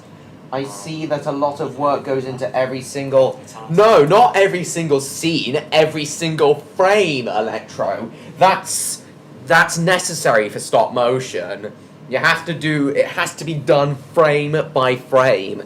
And as a result, the process takes an extremely long time. Way longer than a traditional film. Because animation has to be done like frame by frame, it does take a lot longer than a live action. Plot creation? Exactly, Neon. It's like aliens. Get away from her, you bitch! Emotionally, every look of Gromit and Wallace, it all relies on those looks. And you can only do that with an incredibly talented team of animators. Exactly. Get the picture? Their fingers on the clay, and they're very good at what they do. I couldn't wish for a better team, to be honest. And I think people notice that on the screen. You see the craftiness, the handcraftedness on the screen, and I think that, even subconsciously, that comes across to the audience, the amount of love and care that goes into it. But we allowed to concentrate. Okay. Well, as I was saying about Wallace and Gromit's World of Invention... Well, now let's get back to Wallace and Gromit's World of Invention. So, as I was saying, it was a mini-series that,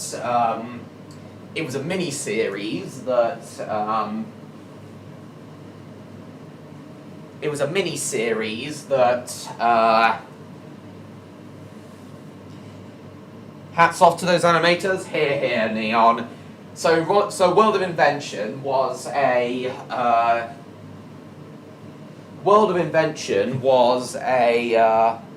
Go make yourselves a brew, indeed. World of Invention was a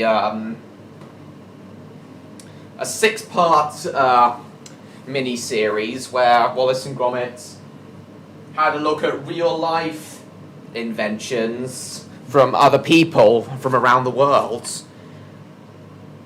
It was mostly like live-action people being interviewed, but Aardman made some animated segments with Wallace and Gromit, and the intro to World of Invention was used here. All that floundering around. Still, I won't carp on. Hold him steady, that.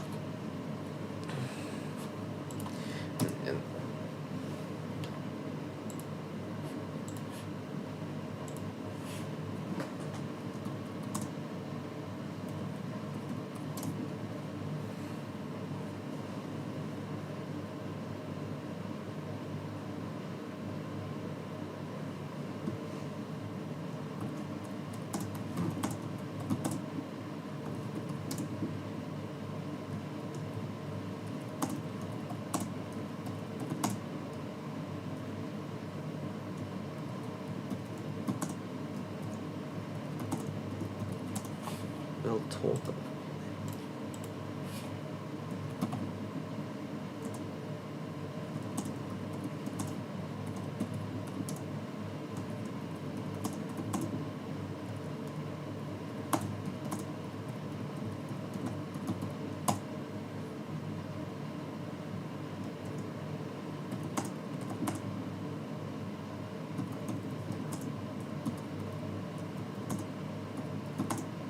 And we're back.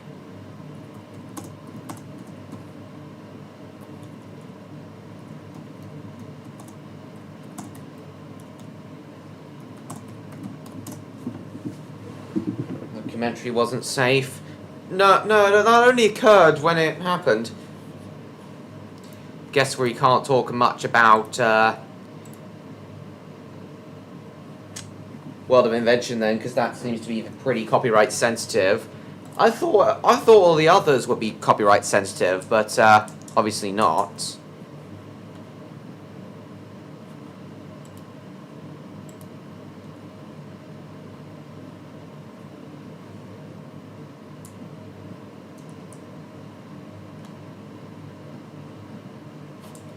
Well, hello, we've got an owl clip here. I'll just quickly send this to Neon. And then we'll talk about the last major Wallace and Gromit production of all. Then there was a big gap of 14 years between World of Invention and Vengeance Most Foul. Now we'll talk about the final Wallace and Gromit, the major Wallace and Gromit production, Vengeance Most Foul, and then I'll end. So Vengeance Most Foul, of course, marks the grand return of Feathers McGraw. Exactly. We'll finish the stream with that, James. Requires just as much work as before. See all the hands. Moving it inch by inch along a little track there. Do do do do do do do do. Oh, hold on. It seems like Che has posted the script for A Matter of Loaf and Death in my server, so let's quickly have a look at that.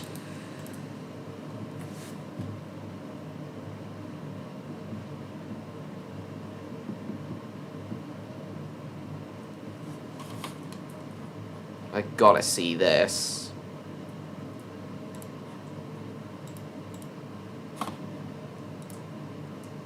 Where did you find this, Che? ENT stands for interior.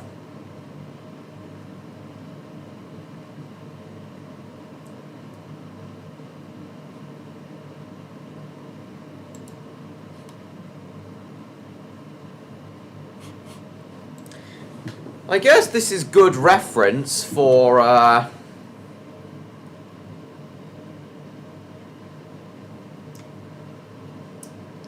I guess this is good reference for how I should structure the Chase somehow found this and put it in here. It didn't happen. Yeah, I know, A. Smith. But knob. I guess this is a good reference for how I should lay out the storyboards for when I do Raptordogs.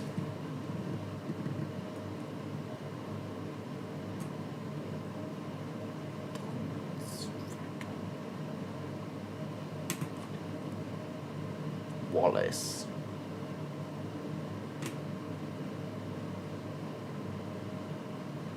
What swings in?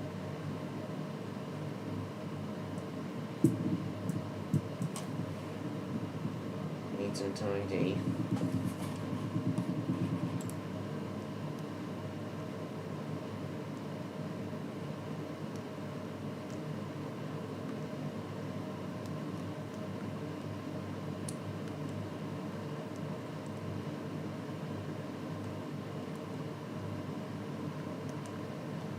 Well, Che, thank you for sharing this.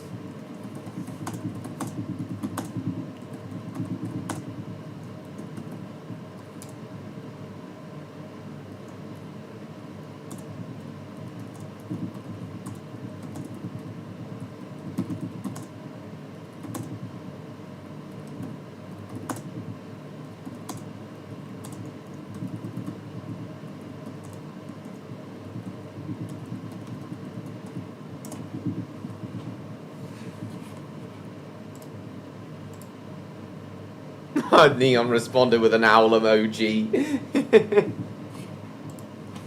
Well, it's nice that Che found that.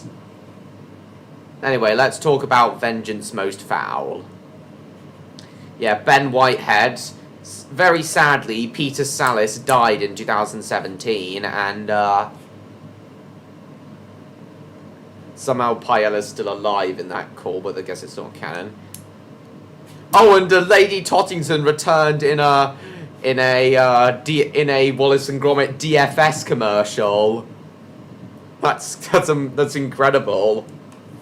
Yeah, they did various commercials, but there weren't any major Wallace and Gromit. There haven't been any major Wallace and Gromit productions between World of Invention and Vengeance Most Foul.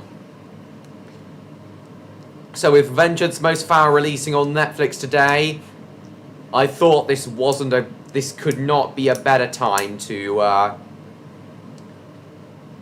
talk about Vengeance Most discuss Wallace and Gromit. Appearance was brief. Exactly, Neon. Oh, you gotta have a listen to this. The 8-bit cheese thing from when Wallace says, "Welcome to my top secret files." When Feathers hacks in. They didn't. That 5-second song, 8-bit song you may have heard in Vengeance Most Foul wasn't just a little ditty they recorded. A whole 8-bit rendition of the Wallace and Gromit theme was made. Just have a listen.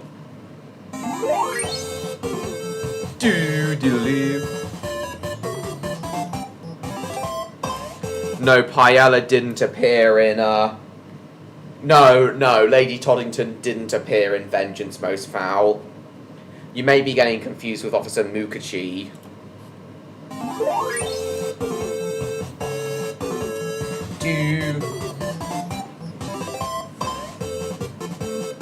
If only you could see the dancing I'm doing right now. This is brilliant!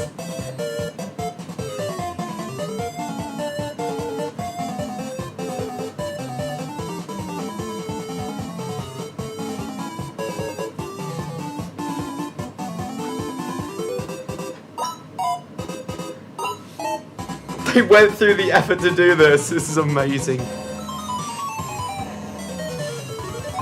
This is amazing. This is the Forces intro. It's just the Wallace and Gromit music. Oh, I gotta play it again. Welcome to my top secret files.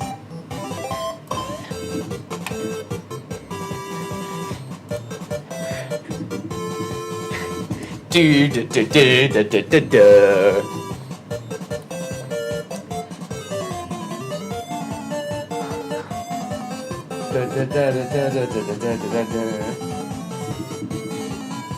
Stick to your Terrahawks theme.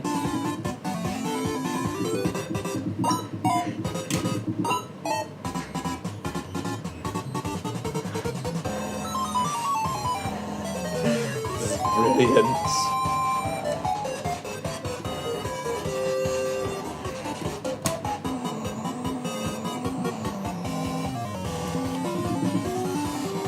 Oh, and the same van which they used for Anti-Pesto and Top Bun was used for their new business, Gnome Improvements. Why do they change businesses every film? First they had a window cleaning business, then a pest control business, then a bakery, and then a gardening business. What? In my disbelief, good.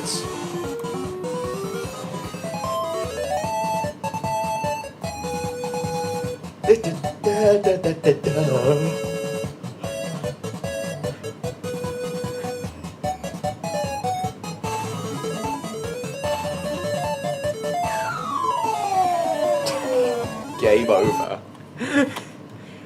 Oh, that is brilliant. The fact they did a whole thing of that is amazing. A whole song of that. Yeah, it was only in the film for 5 seconds. It was brilliant.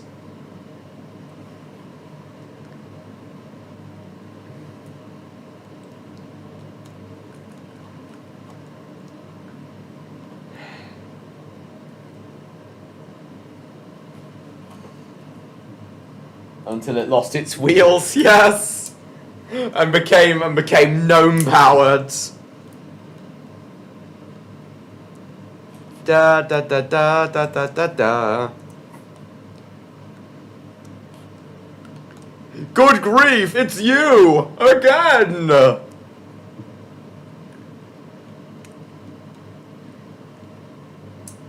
I kind of don't want to show any clips from the film because of how recently it released.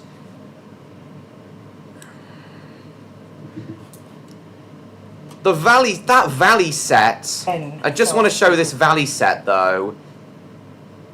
That is just awesome. That's literally just a Hornby set. Like miniature grass, little cliffs popped out like that, miniature trees. all done in that small of a scale to show how far below the how high up the aqueduct is, and then the train going along. I think they literally just laid Hornby track and had a Hornby train on it that Feathers jumps onto when he escapes. Oh yeah, spoilers for Vengeance Most Foul. I should have warned you. But what me and Stan thought was going to happen was they jump onto the train as it passes, and they would recreate the train chase from the Wrong Trousers, only in full scale, which would have been amazing.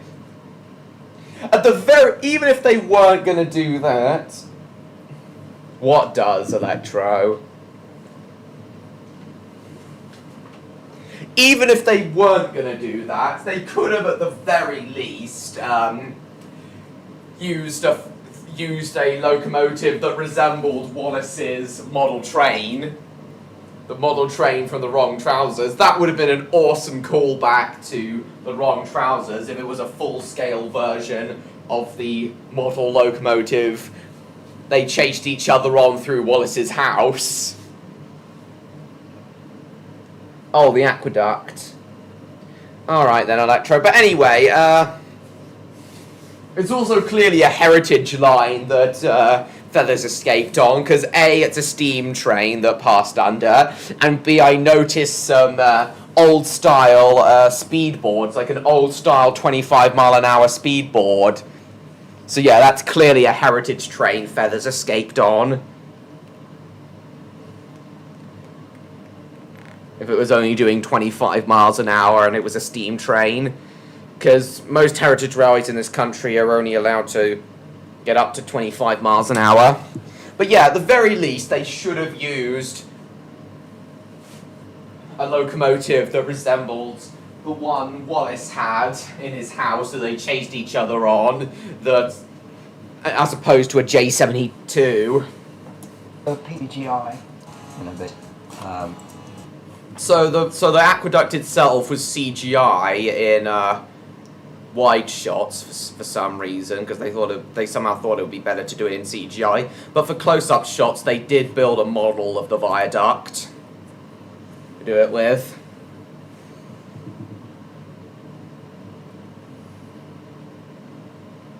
Takes place before the full withdrawal of steam.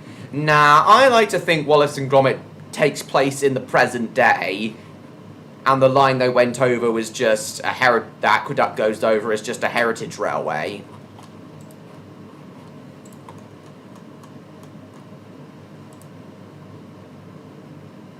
Been listening to 8-Bit Cheese, cool. Oh, pre-1968, right. Another cracking masterpiece.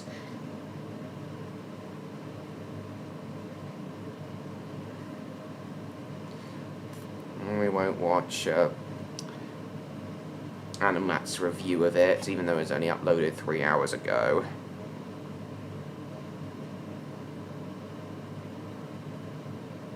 We won't watch Animat's review of it, even though it was only uploaded 3 hours ago. I don't know how he feels about other people showing his videos, but oh well.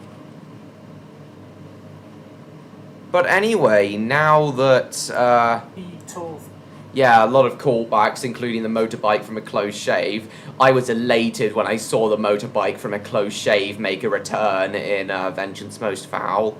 Oh yeah, the miniature set of the Nurbots over there. Lorne Bath and Julia Knott collaborated on the music score for this.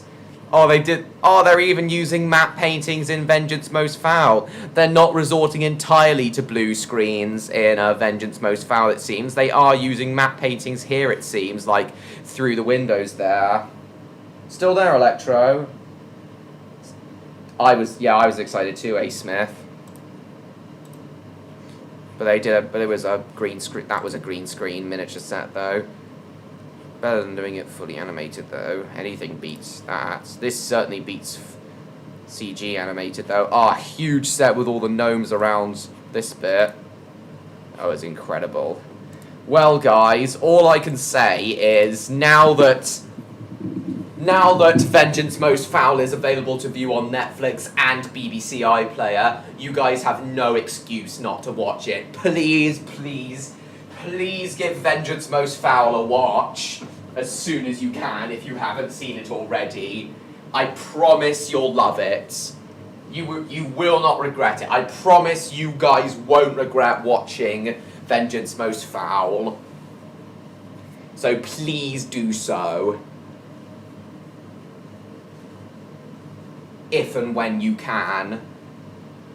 You have no excuse now that it's available on both iPlayer and Netflix. Unless you don't have either, of course. But please do watch it.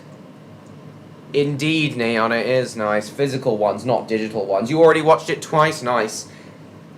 I watched the last third of it again on Boxing Day when it was either Boxing Day or the 27th. No, it was the 27th when my granddad watched it again. Because he fell asleep during the premiere of it, of Vengeance Most Foul. So, yeah, I watched the climax of it again while my granddad was watching what he missed. Who's Jodie Pinger? Second watch in due course, lovely. But yes, if you've already watched Vengeance Most Foul, watch it again. It's brilliant. As I said, Vengeance Most Foul was better than I expected. In fact, dare I say it, I honestly think I prefer Vengeance Most Foul over Curse of the Were-Rabbit. Don't ask me why, I just do. There's something about Were-Rabbit that just doesn't quite click with me the way Vengeance Most Foul does. Not just yet, Electro. There's one more thing I want to watch that James has sent us, and then I'll end the stream. But it's been a long one tonight. We've got a lot to cover. Oh, you will you, Electro? Oh, please do. Then, if you give Vengeance Most Foul a chance, Electro, you gave Bob the Builder a chance, so I think you should give Vengeance Most Foul a chance. And then from there, you may get into Wallace and Gromit just as you got into Bob the Builder. I agree, James. Yeah, Feathers McGraw did get away at the end of it. But it wasn't a full victory, though, as you'll see. They will happen eventually, A. Smith. So we've covered a lot tonight. I had hoped to cover some Wallace and Gromit YouTube poops as well, but we've been going for 4.5 hours now, and I'm getting tired, so I'll end the stream fairly soon. But yes, absolutely do give Vengeance Most Foul a watch, if and when you can. I cannot recommend it enough. It's brilliant. As is every Wallace and Gromit production, though as I said, I do prefer Vengeance Most Foul over Were-Rabbit. Your mum thought that Vengeance Most Foul was better than the previous 5 Wallace and Gromit films? Ah, well, good for her, if she thinks that. And yeah, hopefully Wallace and Gromit will get another feature film in a couple years' time where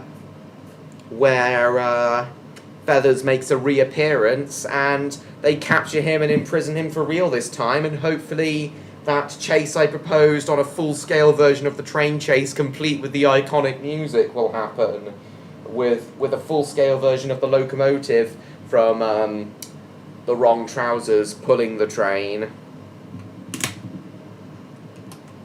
Well, more than a couple seconds, I guess, Neon.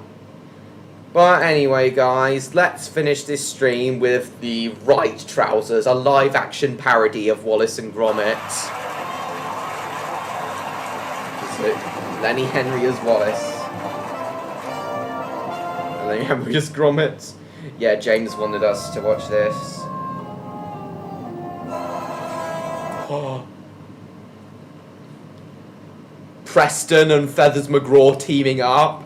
That is a genius idea, James. I'd love to see that. In fact, why not have all the Wallace and Gromit villains team up? Why not have Feathers, Preston, and Victor Quartermain all team up? Not Paella, though, because she's dead. Not Paella, though, because she's dead. She got eaten by the crocodiles. But yes, That would honestly be amazing, James. Feathers McGraw, Preston, and Victor Quartermain all teaming up. And then Henry as an abomination. What's so bad about Lenny Henry, Neon? What do you do? Gromit, I'd love a cheese toasty. Cheese toasty. Oh my god.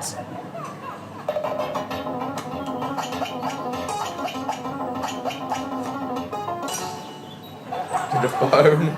Are a man's best friend. Mind you, I do get a bit lonely. I've never been lucky in love. Never, ever. Let me play a sad song for you on the world's smallest violin. No, you're not. Yeah, compressor. I see what you mean, Be James. nice to have a lady make my tea. Oh my You god. know, my problem is I can't dance. And the reason for that is quite simple. Exactly, James. I've never had the right trousers. Character design. Till now. The right trousers, I see. What do you think, Gromit? The right trousers. Starring roles in Little Robots. Based on Interesting. the trousers Fred Astaire wore in Saturday Night Fever. Oh my god. When music plays, these dance. Turn the radio on, Gromit.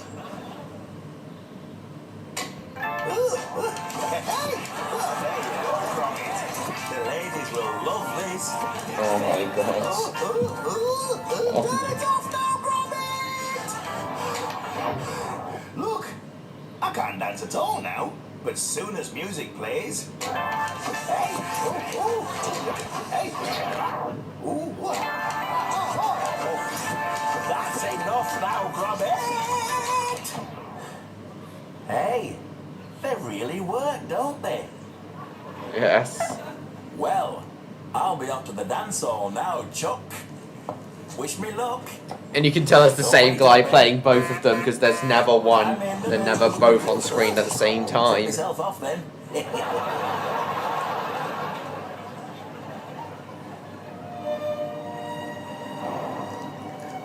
Playing with the miniature trains like there was Pulp Fiction. Thousands of Rovers for sale. Pulp Fiction. Someone has to make a parody of that. Ta! Would you care to see my train set? Give us a kiss, Twinkle Toes. Hey, steady. Come on, up them stairs. Right, Oh, let's God. get them trousers off. What's horrible about this, Jordan? This is hilarious. Stop jigging. Can't get them off. I can't stop jigging my trousers at program. Daft you are. I'm off. To get them to break up. That was his plan, to get them to break up. Love my life. Oh, don't leave me. Come back. Oh, love my life. Oh, don't leave me. Oh, hey. Oh, don't leave me with that flaming dog.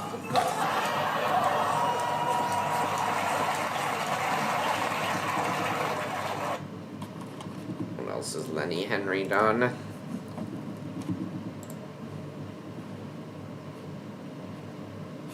Has he had any criminal convictions? Doesn't look like it. I thought he had, but good. Well, everyone! Subtle innuendos, exactly.